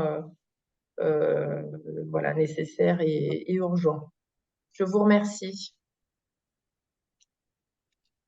Merci Sarah pour cette intervention très, très complète qui traitait de sujets assez différents finalement. Alors, on arrive à la phase des questions, des réactions avec la salle. Donc, moi, j'ai préparé une petite question le temps que vous prépariez les vôtres. Justement, c'est la dernière intervention de Sarah qui m'a interpellée là, sur cet aspect-là. On a évoqué plein de sujets ce soir concernant les femmes d'outre-mer, leur place dans la société, leur rapport avec les hommes, la place qui leur est laissée par les hommes. Et il y a quelque chose qu'on n'a pas vraiment abordé, on ne peut pas tout traiter, c'est la question de l'éducation, et notamment l'éducation à la sexualité. L'éducation à la sexualité, c'est très souvent le point de départ, ou en tout cas un moyen d'entrer dans justement la diversité de la sexualité, des pratiques sexuelles, mais c'est aussi une manière d'apprendre, par exemple, le consentement, d'apprendre le respect. Et dans tout ce que vous avez décrit, ce qu'on observe, en fait, c'est des phénomènes qui sont similaires à ce qu'on observe en métropole, mais qui sont plus poussés, qui sont plus forts, qui s'accentuent, peut-être parce qu'on est dans des configurations, parce qu'on est sur des îles, peut-être parce qu'on est dans des territoires éloignés. Je ne sais pas quel est l'argument qu'on peut trouver pour justifier ça, mais je voulais savoir, enfin, en tout cas, est-ce que l'une de vous pourrait dire ce qui est fait, est-ce qu'il y a une approche spécifique en termes d'éducation à la sexualité? Est-ce qu'on traite de la question du respect dans les territoires d'outre-mer, par exemple? Et je laisse au présent le temps de trouver une question, une remarque. Je commence et je vous laisserai compléter. Je voulais d'abord compléter votre point. En effet, il y a cette question de la sexualité, mais qui est exacerbée aussi parce qu'il y a une sexualisation beaucoup plus forte aussi des femmes dans les territoires d'outre-mer et dans les îles en général. Ça se ressent énormément dans la culture populaire, dans les clips, dans les films, dans les publicités. Même si aujourd'hui il y a des lois contre les publicités sexistes, on les retrouve encore de manière très très présente et très forte sur nos territoires, malgré les signalements, les alertes. Et cette sexualisation, elle amène du coup à encore plus de violence, le fait que les jeunes femmes elles-mêmes n'ont pas vraiment la connaissance et l'appropriation de leur corps. Et c'est une chose qui est assez difficile à traiter. Donc, nous, on essaye d'aborder cette question, par exemple, dans nos formations. Et justement, il n'y a pas d'approche d'éducation sexuelle spécifique qui est faite dans les territoires d'outre-mer. Pourtant, elle serait assez indispensable, notamment parce que, comme l'a évoqué Sarah, il y a beaucoup de communautés dans les outre-mer. Et donc, par exemple, à La Réunion, on a des communautés qui viennent donc qui sont arrivés par des différentes phases de migration. Donc, on a des fortes communautés chinoises, indiennes, donc on les appelle les Arabes à La Réunion, mais c'est les communautés indiennes musulmanes, on a les communautés maoraises, comoriennes, et donc dans chacune de ces communautés, la question sexuelle et d'éducation à la sexualité est traitée très différemment. Donc déjà, on ne part pas avec les mêmes connaissances, et on sait dans l'éducation nationale quelle est la faiblesse aujourd'hui du traitement de ces questions-là. Donc, à ma connaissance, en tout cas, il n'y a pas forcément d'approche spécifique, sauf celle qui est faite par certaines associations avec les moyens qu'elles ont. Et pourtant, ce serait vraiment indispensable. J'irai précisément dans le même sens que la mienne en disant qu'à ma connaissance, en effet, je n'ai pas connaissance de programmes institutionnels et politiques en matière d'éducation à la sexualité, tandis que tant du point de vue des chiffres, bon, la monoparentalité, j'ai une réflexion autre à ce propos-là, mais en tout cas sur l'IVG et sur la parentalité qui intervient très tôt sur les territoires. Alors je me rappelle qu'il y a une étude de l'INSEE qui est assez complète en la matière. Oui, c'est un déficit qui est clair. Un déficit en éducation sur les questions de consentement, sur l'éducation à la sexualité, sur le moment où elle doit intervenir. Encore une fois, à ma connaissance, je n'ai pas entendu parler d'actions politiques directes dans cette direction-là, si ce n'est, comme tu le disais, l'action d'association, l'action associative.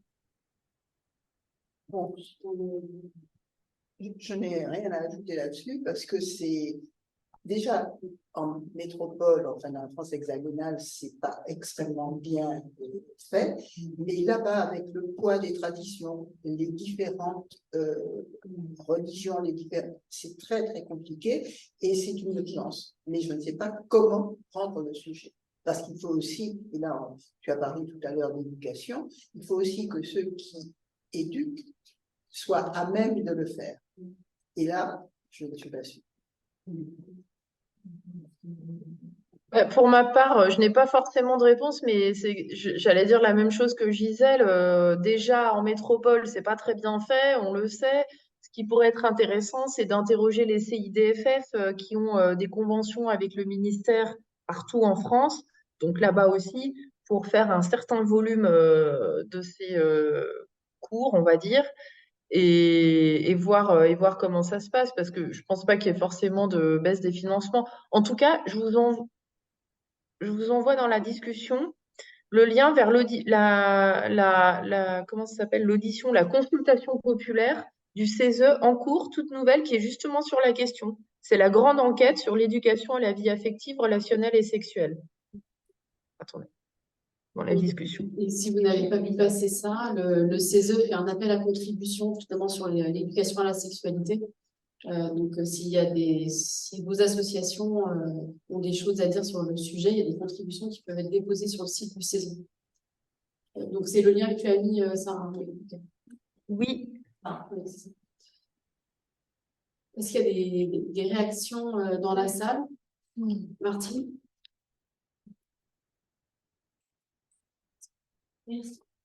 En fait, depuis déjà longtemps, il y a beaucoup d'argent, y compris européen, qui va à des programmes dans lesquels, enfin, en théorie, dans tous les cas, que ce soit pour l'emploi, la formation ou les autres questions de développement et autres, l'égalité et les actions spécifiques pour les femmes doivent être prises en compte, développées, initiées, etc. Qu'en est-il concrètement? Parce que c'est quand même un moyen, un levier pour faire changer les choses, je veux dire. D'autres questions?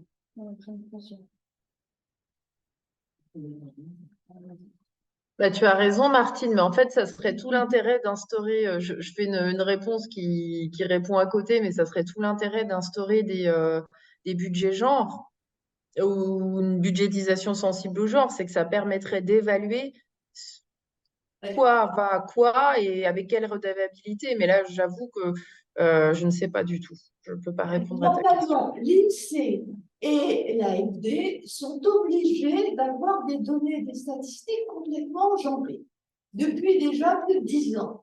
Donc, je veux dire, on a des éléments. Il y a des universitaires sur place. Donc, je veux dire, il faut leur mettre je ne sais pas quoi dans le dos de façon à obliger les choses. Quoi.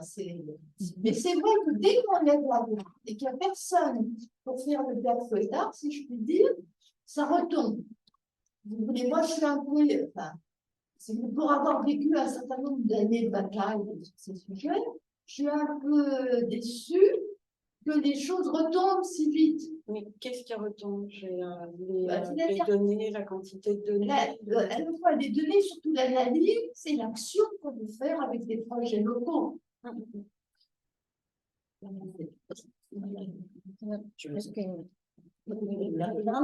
Allez-y, on répondra. Alors moi j'avais une question par rapport à un discours qui m'a choqué il y a quelque temps, qui se passait à Mayotte.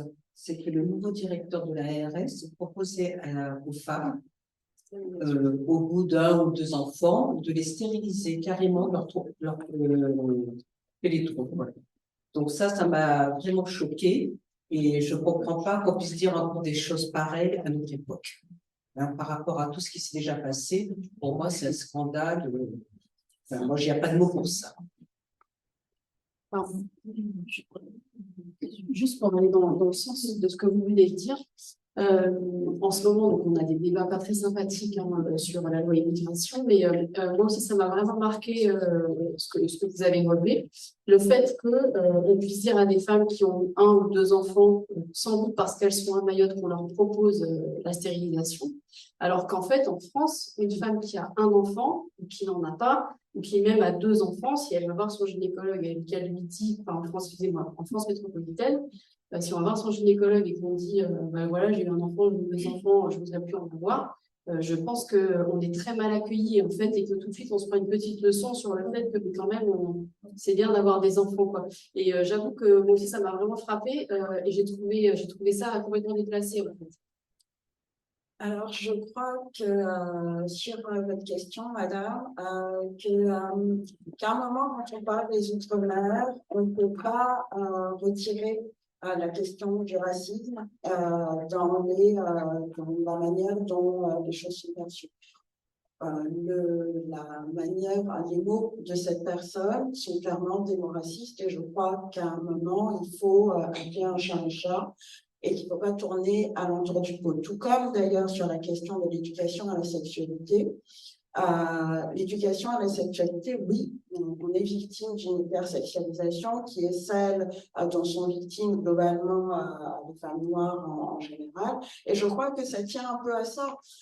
Je crois que ça tient un peu à ça. Je crois qu'il y a, oui, des politiques qui sont menées. Je crois pas, comme vous disiez, qu'on est dans une absence ni d'intention, ni de moyens, ni de fléchage des moyens, ni oui, il y a des budgets européens qui sont dédiés aux villes. Voilà. Maintenant, on est plus dans de la difficulté de l'ordre de celle dont parlait Gisèle, qui sont allés contre des mentalités. C'est exactement comme au moment où devait s'établir un abécédaire, par exemple, comment il s'appelait déjà, de l'égalité. Là, on est vraiment sur des questions de mentalité. C'est pas des questions de fléchage, ça prend du temps. Très récemment, une journaliste, je crois, a sorti un ouvrage sur la sexualité dans les cités. Je crois que ça s'appelle la réputation, la fabrique des filles faciles, et on se rend compte que les problématiques dont on est en train de parler là, voilà, on retrouve exactement les mêmes, même pas 50 km de Paris. Donc à un moment, je crois qu'il faut aussi se poser très honnêtement et très directement la question du rapport qu'on a à l'autre qui n'est pas blanc, tout simplement, à la manière dont on perçoit sa sexualité, son rapport à son corps, parce que c'est exactement ce qui s'est d'ailleurs passé, et je vais lui passer la parole parce que je pense que l'ami doit avoir beaucoup de dire à ce propos-là. La stérilisation, la gravité de ces propos-là, c'est que ça s'est fait à La Réunion. Oui, je sais que ça s'est fait à La Réunion, mais je voudrais savoir, parce que bon, on en a plus ou moins parlé, qu'est-ce qui se passe à l'heure actuelle où ça en est? J'aurais pas la réponse à ça, mais justement sur déjà tenir ce genre de propos, c'est assez immoral dans le sens où, en effet, ça s'est fait. Donc les avortements les avortements forcés dans les années 1970, on parle de presque 1 millier de femmes quand même qui ont été stérilisées de force. Ça a profondément traumatisé toute une génération de Réunionnaises et d'ultramarines, je pense que je peux le dire. Donc d'une part, il y a ça, et puis il y a aussi le deuxième point qui est qu'aujourd'hui, les féministes maoraises, ça fait très longtemps qu'elles demandent des moyens pour agir sur la contraception, sur l'éducation des jeunes femmes qui souvent deviennent mères très jeunes parce qu'elles n'ont pas accès, d'une part, parfois à l'enseignement supérieur et aux méthodes de contraception. Donc, on a du mal à leur apporter des réponses sur ces sujets-là, mais par contre, on va leur dire « Ah, mais on va pouvoir vous ligaturer les trompes facilement. » Donc, comment on peut mettre des moyens, proposer de mettre des moyens quelque part et ne pas les mettre là où il y a des demandes et où ce serait, je pense, un peu plus simple d'apporter des solutions concrètes.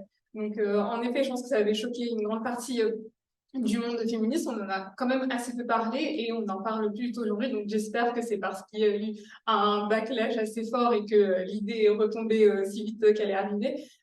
Mais c'est des discours sur lesquels on doit être très vigilant et les porter, je pense, un peu plus sur la scène nationale parce que malheureusement, souvent, ils sont portés que par les ultramarines ou certaines féministes qui s'intéressent à ces causes antiracistes et pas suffisamment par l'ensemble du monde politique.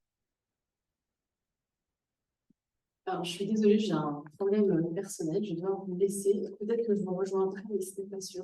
Je vous remercie. Et je vous laisse continuer. Avec plaisir. Merci. Je passe la parole à Gisèle qui va prendre les suites. Merci. Ok. Bon, merci. Des questions? Il y en a dans le chat. Pardon? Il y a des. Est-ce que je me permets de lire des questions dans le chat d'abord et on prendra celle de. C'est pas une question, moi c'est juste une observation sur ce que vous disiez tout à l'heure sur la question de la domination, du racisme. C'est pas seulement le racisme, c'est aussi la domination postcoloniale. C'est aussi la domination économique. Et quand vous disiez très justement la relation entre ce qui se passe auprès des ultramarines et ce qui se passe dans certains lieux de capital Ici, c'est exactement le même phénomène systématique, pour pas dire systémique. C'est-à-dire que je crois qu'effectivement, ce qui s'interroge là, c'est vraiment notre regard de Français blancs ayant dominé une partie du monde et la manière dont on continue à perpétrer, sans le dire, c'est l'histoire de la stérilisation forcée, c'est ce qui se passe auprès de tous les peuples minoritaires qu'on veut faire taire, c'est ce qui se passe pour les Ouïghours de la part des Chinois, c'est ce qui se passe, on peut multiplier ce genre d'exemples partout. C'est-à-dire c'est toujours cette démarche qui fait qu'on ne considère pas l'autre comme un citoyen à part entière. On le considère comme un citoyen de seconde zone. Ça s'est passé en Algérie, ça s'est passé en Finlande. Ça s'est passé beaucoup dans les autres pays. Et c'est ça qui se joue, c'est la déshumanisation de l'autre. On est toujours dans le même schéma. Et le premier instrument, c'est le contrôle du corps des femmes. Exactement. Et c'est toujours ça. Par définition. Parce que c'est elle qui perpétue la race humaine. Bien, Mathilde, tu as des questions? Oui, je vais lire une question que je lis dans le chat de Dominique Beau. Est-ce qu'au fil des années, on observe une baisse de l'influence des traditions, de la famille, des religions dans les relations entre les femmes et les hommes? Et une autre question, à côté du patriarcat, ne cohabite-t-il pas une forme de matriarcat dans les Outre-mer? Alors, sur la première partie de la réponse, je vais répondre pour mon bassin à moi, parce qu'encore une fois, je veux vraiment qu'on s'ancre bien là-dessus en se disant que mon histoire, même s'il y a des convergences entre mon histoire et celle de la mienne, ou celle des Mahorais, où c'est encore très différent, c'est pas la même. Donc, je pourrais pas répondre à cette question du poids des traditions, de la famille et des religions, par exemple, typiquement sur le cas mahorais, qui, à mon sens, est clairement différent de la question Guadeloupe, Martinique, voilà. Pour moi, c'est deux choses absolument différentes.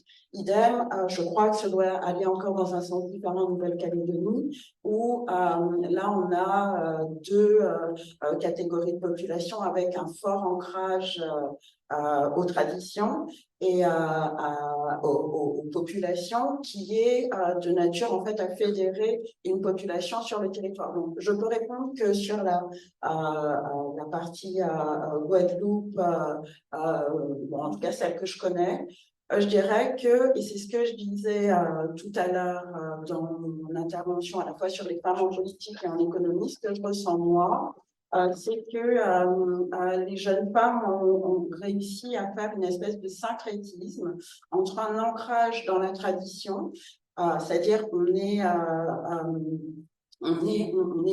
guadeloupéenne, on a une histoire qu'on revendique et qu'on sait comme étant la nôtre, mais tout en étant inscrite dans la modernité. Donc, j'ai envie de dire que là, on est dans une espèce de j'ai des racines et des ailes, en fait.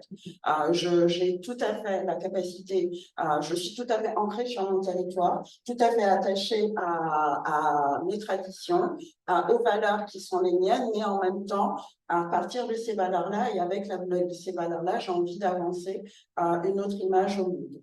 Pour la première partie, j'espère avoir répondu.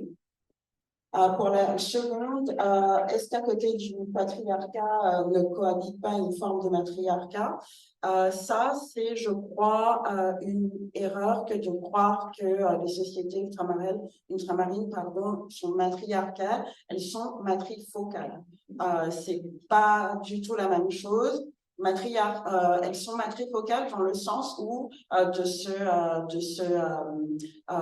terme de potomitan dont on parlait tout à l'heure, c'est pas parce qu'on parle de la femme potomitan, colonne vertébrale, pilier porteur pour traduire le terme de potomitan que c'est du matriarcat. Non, c'est simplement une charge mentale, ce qu'on convertirait assez facilement en Europe, ou en tout cas dans le féminisme européen, par charge mentale. C'est une charge mentale différente. Ça ne veut pas dire que la femme avait, parce qu'elle était, la société était matrifocale, c'était une société matriarcale. Bien au contraire.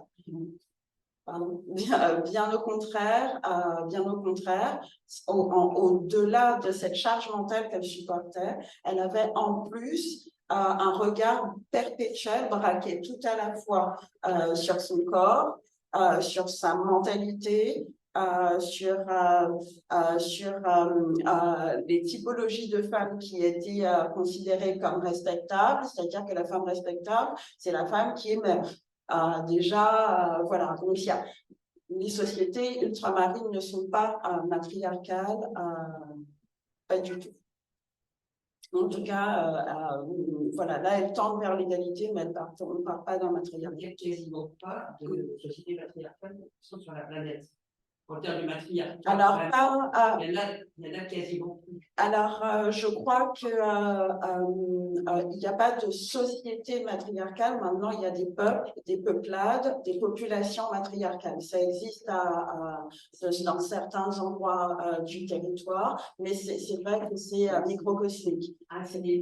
Ce sont de petites sociétés. Il existe de petites populations. Il n'existe pas de société.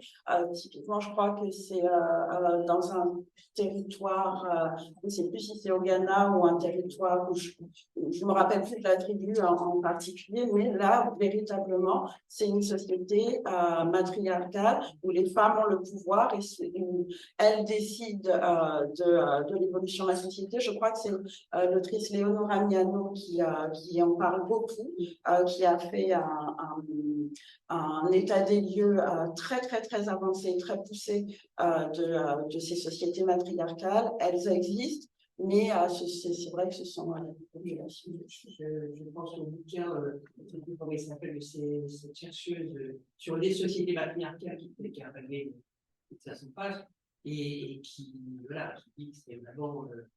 Ça arrive de manière assez. Ce sont des petites sociétés, mais ça, voilà, à l'échelle de grandes sociétés, non, mais de petites sociétés matriarcales, oui. Moi, je rajoute rien sur la deuxième question. En effet, en tout cas, même dans le bassin océan Indien, non, il n'y a pas de matriarcat. Mais sur la première question, ce que je voulais ajouter, c'est qu'il y a un mot qu'on n'a pas dit ce soir, mais qui pourtant est assez central dans les Outre-mer, c'est le terme de métissage. Et donc, quand on parle de tradition, de religion, je pense que c'est important de le rappeler parce qu'aujourd'hui, je pense que la manière dont on perçoit la question quand on se place en tant que citoyen à France hexagonale ou à Paris, c'est pas de la même manière qu'on le perçoit quand on est dans les Outre-mer. Parce qu'aujourd'hui, quand on dit tradition, religion, c'est une multiplicité vraiment d'identités qui cohabitent parfois en une personne qui est assez phénoménale. Et en effet, là où je suis très d'accord, c'est que je pense que dans la génération, en tout cas, nous, toutes les jeunes femmes qui font partie de nos réseaux, qui se réapproprient ces traditions pour voir comment on peut construire vraiment une vision politique et féministe qui est différente, qui est ancrée vraiment dans tout cet héritage qu'on a pu recevoir et qui se base aussi sur du coup des lectures féministes indiennes, africaines, asiatiques au sens plus large du terme. Et donc, je dirais que voilà, les relations hommes-femmes en sont évidemment impactées parce que c'est vraiment une diversité. Et moi, je pense qu'il faut continuer à s'ancrer justement dans cet héritage-là pour réinventer en fait ce que ça veut dire aussi aujourd'hui le féminisme et les relations hommes-femmes pour construire vraiment une société qui nous ressemble. Et en tout cas, à La Réunion, mais je pense que dans tous les Outre-mer, c'est vraiment une société métissée. Il y a une question.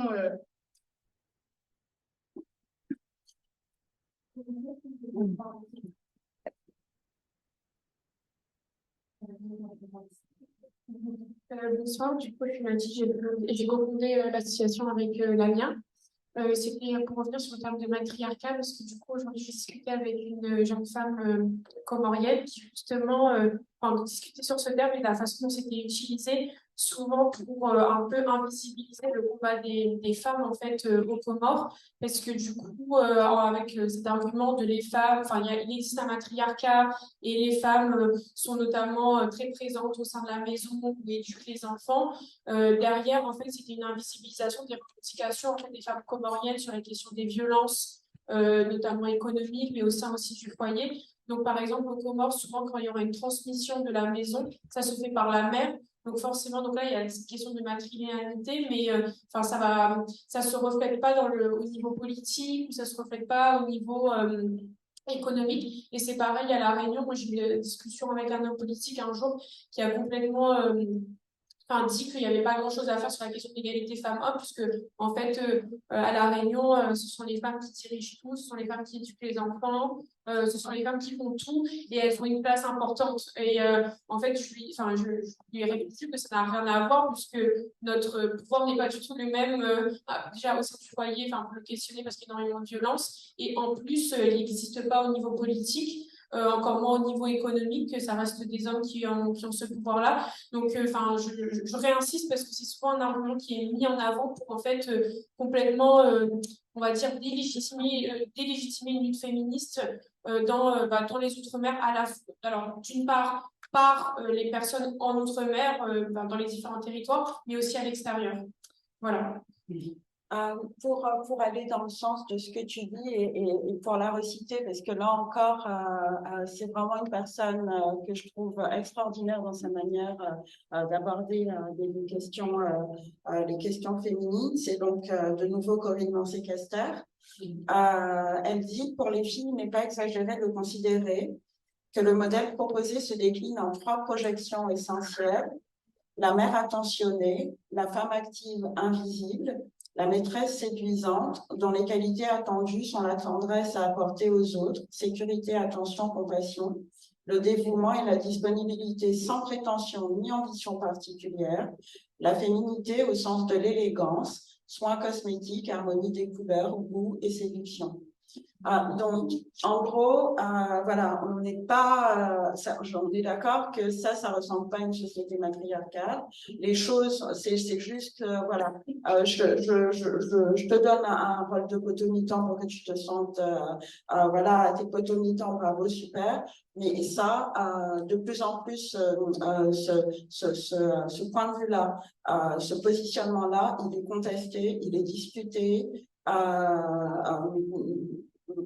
La génération déjà de ma grand-mère le contestait, donc je vous laisse juste imaginer le niveau de réflexion où on en est aujourd'hui sur les plus jeunes femmes qui, des générations dites Z ou millennials. Non, on est vraiment dans une vraie réflexion sur ce cotomitan et même au-delà de la réflexion dans l'action, dans une autre direction. On tombe plus dans le piège.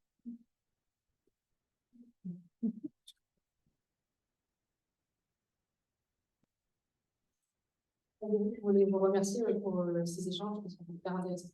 Et je voulais aussi poser une question. En fait, on parle beaucoup de nos territoires qui ont bien progressé, qui ont eu des progrès en tout cas sur les questions des droits des femmes, des possibilités offertes aux femmes et que les femmes, enfin, les combats féminins et féministes. J'ai l'impression que ce dont on entend moins parler sur nos territoires, c'est aussi les questions des masculinités. J'ai l'impression qu'il y a peu de travaux, peu d'écrits sur le sujet qui sont parfois très problématiques et qui sont pas forcément plus ou moins problématiques que celles qu'il y a en Hexagone, mais qui sont différentes et qui, enfin, à La Réunion, typiquement, on a des comportements masculins problématiques, aussi bien l'alcool qui est très présent à La Réunion, des questions d'inceste, des questions même de comportements banalisés, de, je sais pas, de mise en danger en tout cas de soi et des autres, qui sont particuliers, et je voulais savoir si vous avez entendu parler de travaux, s'il y a des choses qui sont faites sur le sujet. Alors, bah non, vous gardez-le, à moins que vous ne nous entendiez pas, vous nous entendez? C'est pour les gens à distance. Alors, sur cette question-là, et c'est super que tu en parles, parce que, alors, je vais commencer par elle parce que c'est le plus rapide.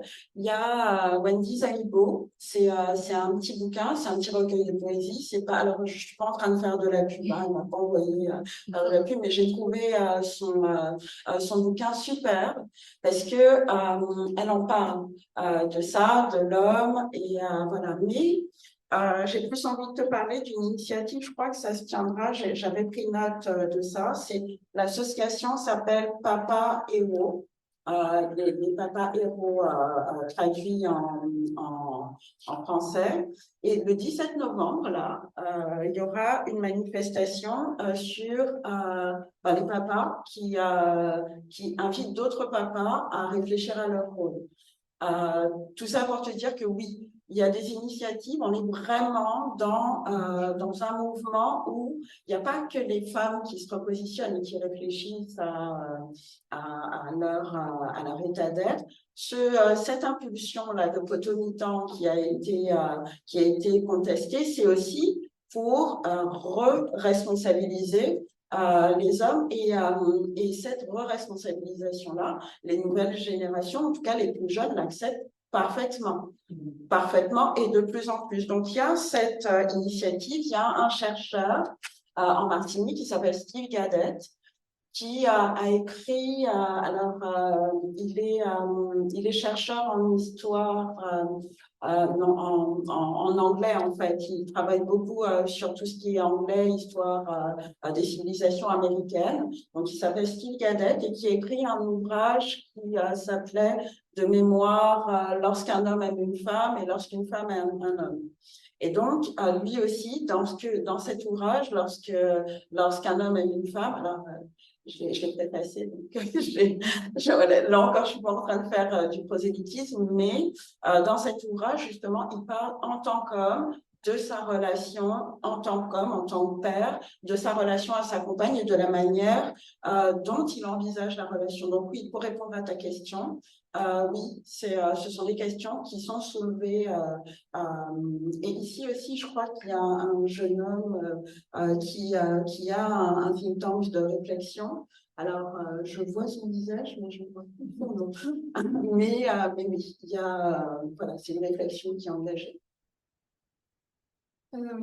Mathilde, je ne sais pas si tu as des exemples en tête. En tout cas, moi, j'en ai pas. Je pense que c'est une réflexion, en tout cas à La Réunion, qui en est encore à ses débuts. Je ne veux pas dire qu'il n'y a pas d'initiative parce que je ne les connais pas, mais en tout cas, elles sont assez peu visibles si elles existent. Et en effet, c'est une question assez primordiale à traiter. Ouais, t'as raison. Non, je voulais compléter, enfin, il y aura plus je sais qu'il y a plus des études qui ont été menées au sein des communautés gays à La Réunion, donc le rapport à la masculinité, etc. Donc, il y a des choses qui ont été faites par certaines associations et certaines étudiantes chercheuses notamment. Mais après, c'est vrai que je trouve que le sujet n'est pas du tout investi, déjà en termes de recherche. J'ai l'impression que de manière générale, puisque l'Université de La Réunion n'a pas vraiment une section de recherche sur le genre ou les women's studies, etc. Donc, c'est un petit peu, on manque un peu j'ai l'impression de ressources directes là-dessus. Et de manière générale, je rebondis sur ce que tu disais par rapport à La Réunion, c'est que on a beaucoup un homoérotisme qui est très présent chez ce qu'on appelle par exemple, nous, il y a une catégorie d'hommes qu'on appelle les cagnards par exemple. Donc c'est en traduction, ce serait un peu la racaille, les mecs de cité, pour le dire très simplement. Et en fait, dans leur manière de se comporter entre eux, il y a beaucoup d'homoérotisme, c'est-à-dire que dans la façon de se dire bonjour, la façon d'interagir avec eux, ils vont être très proches d'eux, ils vont se dire bonjour en se touchant le front par exemple. Et à côté de ça, ça va être des comportements extrêmement homophobes, extrêmement sexistes vis-à-vis des femmes. Donc il y a un peu cette dualité-là où il y a des hommes aussi, par exemple, à La Réunion, qui sont extrêmement, cette catégorie d'hommes qui est extrêmement féminisé, entre guillemets, puisque beaucoup s'épilent les sourcils ou s'épilent complètement. Donc voilà, donc il y a des choses comme ça un petit peu étonnantes qui seraient vraiment intéressantes à être étudiées, parce que voilà, il y a des contradictions qui existent, et au second, on est dans une représentation aussi des hommes des Outre-mer et de manière peut-être générale des hommes noirs sur quelque chose d'une masculinité un peu forte, très virile, alors qu'en réalité, en fait, c'est beaucoup plus complexe que ça. Et je pense que chez les hommes, je le vois dans certaines familles, notamment dans la mienne, il y a aussi beaucoup le poids du silence qui a été amené, qui pèse sur eux, c'est-à-dire que en fait la non-communication des émotions, elle était extrêmement violente par rapport à les violences éducatives qu'ils ont subies. Et donc en fait ça s'est beaucoup recréé en fait chez les familles, et notamment la question de l'inceste. Moi, c'est quelque chose vraiment qui moi me choque énormément. Il y a énormément de cas d'inceste de manière générale en Hexagone, mais aussi en Outre-mer. Donc voilà. Et puis voilà, c'était pour compléter, mais pas d'études particulières que je connais.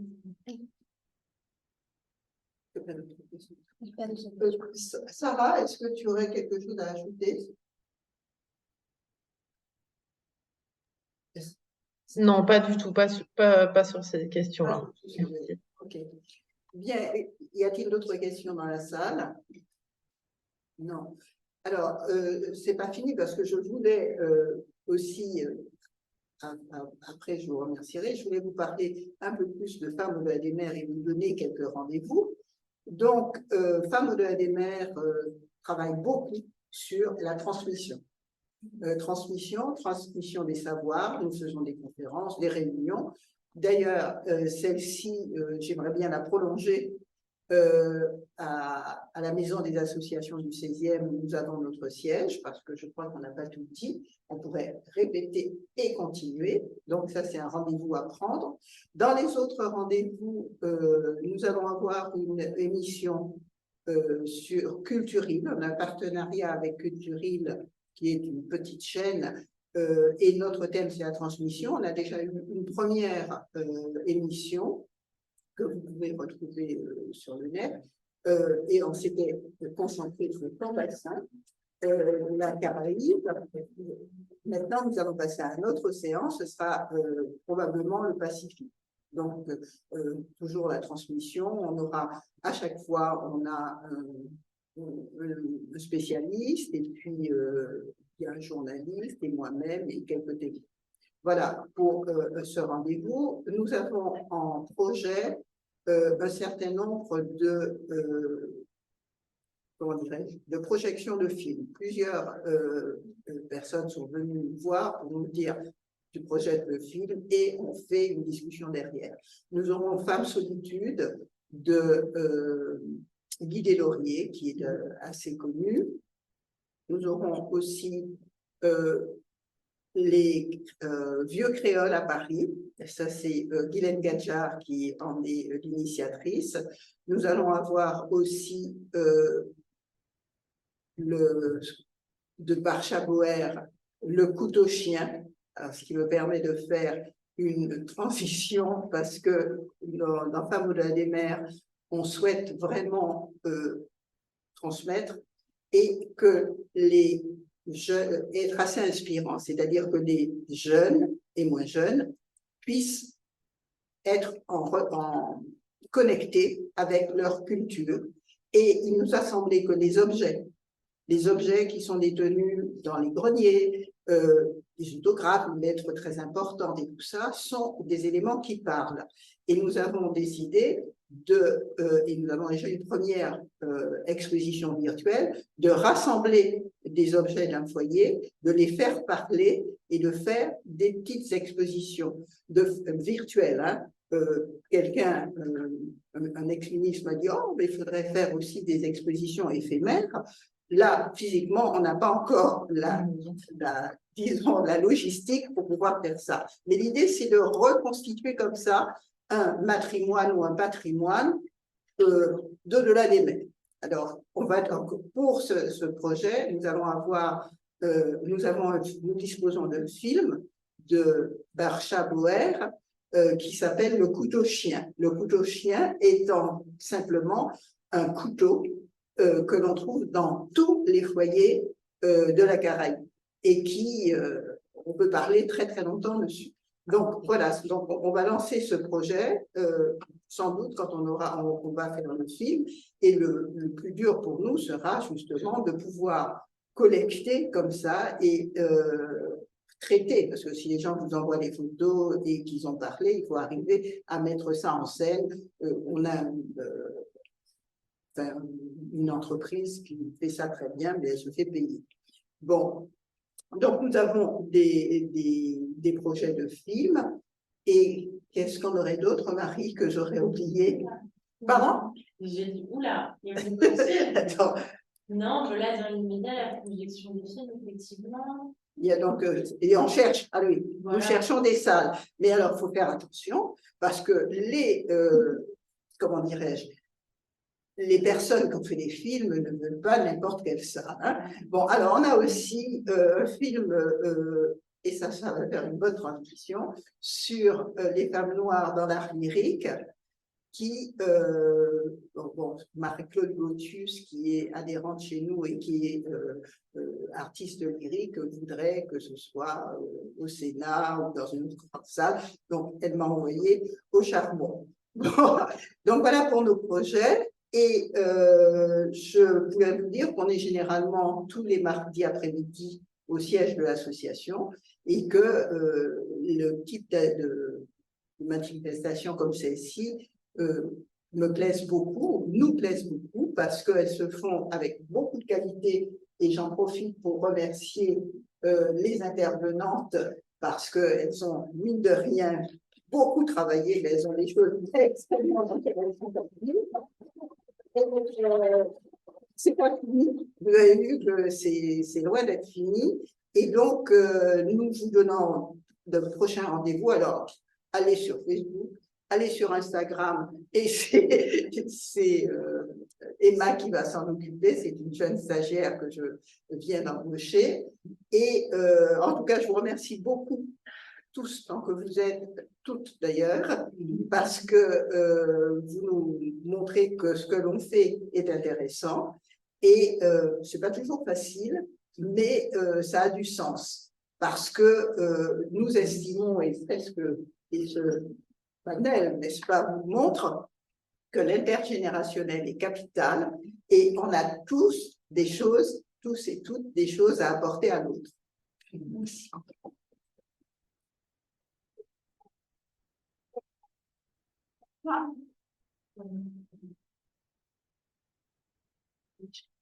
Est aussi une association dans laquelle beaucoup de créatrices et de femmes qui, en fait, donnent de la poésie, des images et autres sont présentes et ça donne une manière de constituer des liens avec l'outre-mer qui sont autres et qui touchent directement à l'humanité. Je vois comment vous dites. Donc, ça me semble pour cela très important.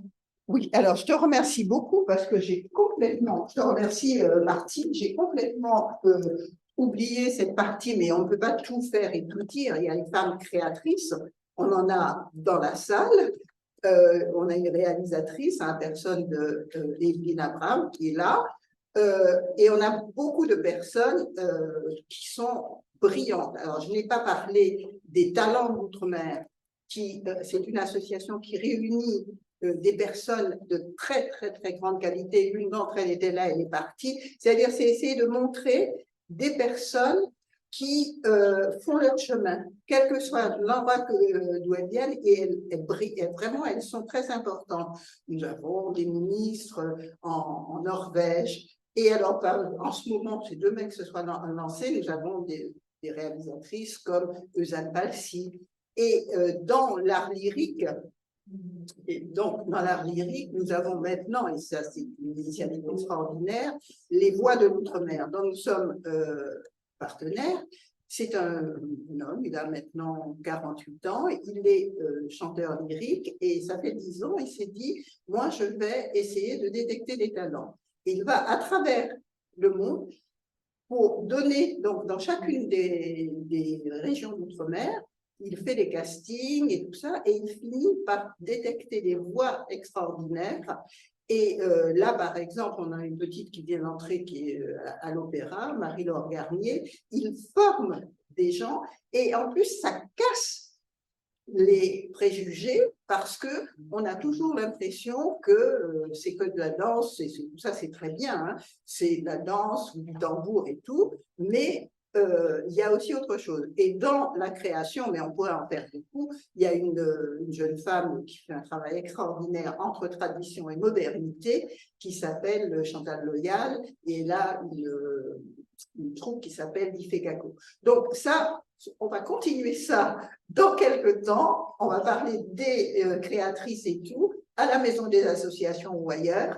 Et en tout cas, je vous remercie vraiment tous, toutes, de votre attention et de l'intérêt que vous portez à ce type de démarche qui, Femmes au-delà des mers, a un positionnement un peu différent. Mais bon, ça nous plaît. Et on parle beaucoup culture, on parle beaucoup liens, on parle rencontrer l'autre. Voilà, et merci, mesdames. Merci.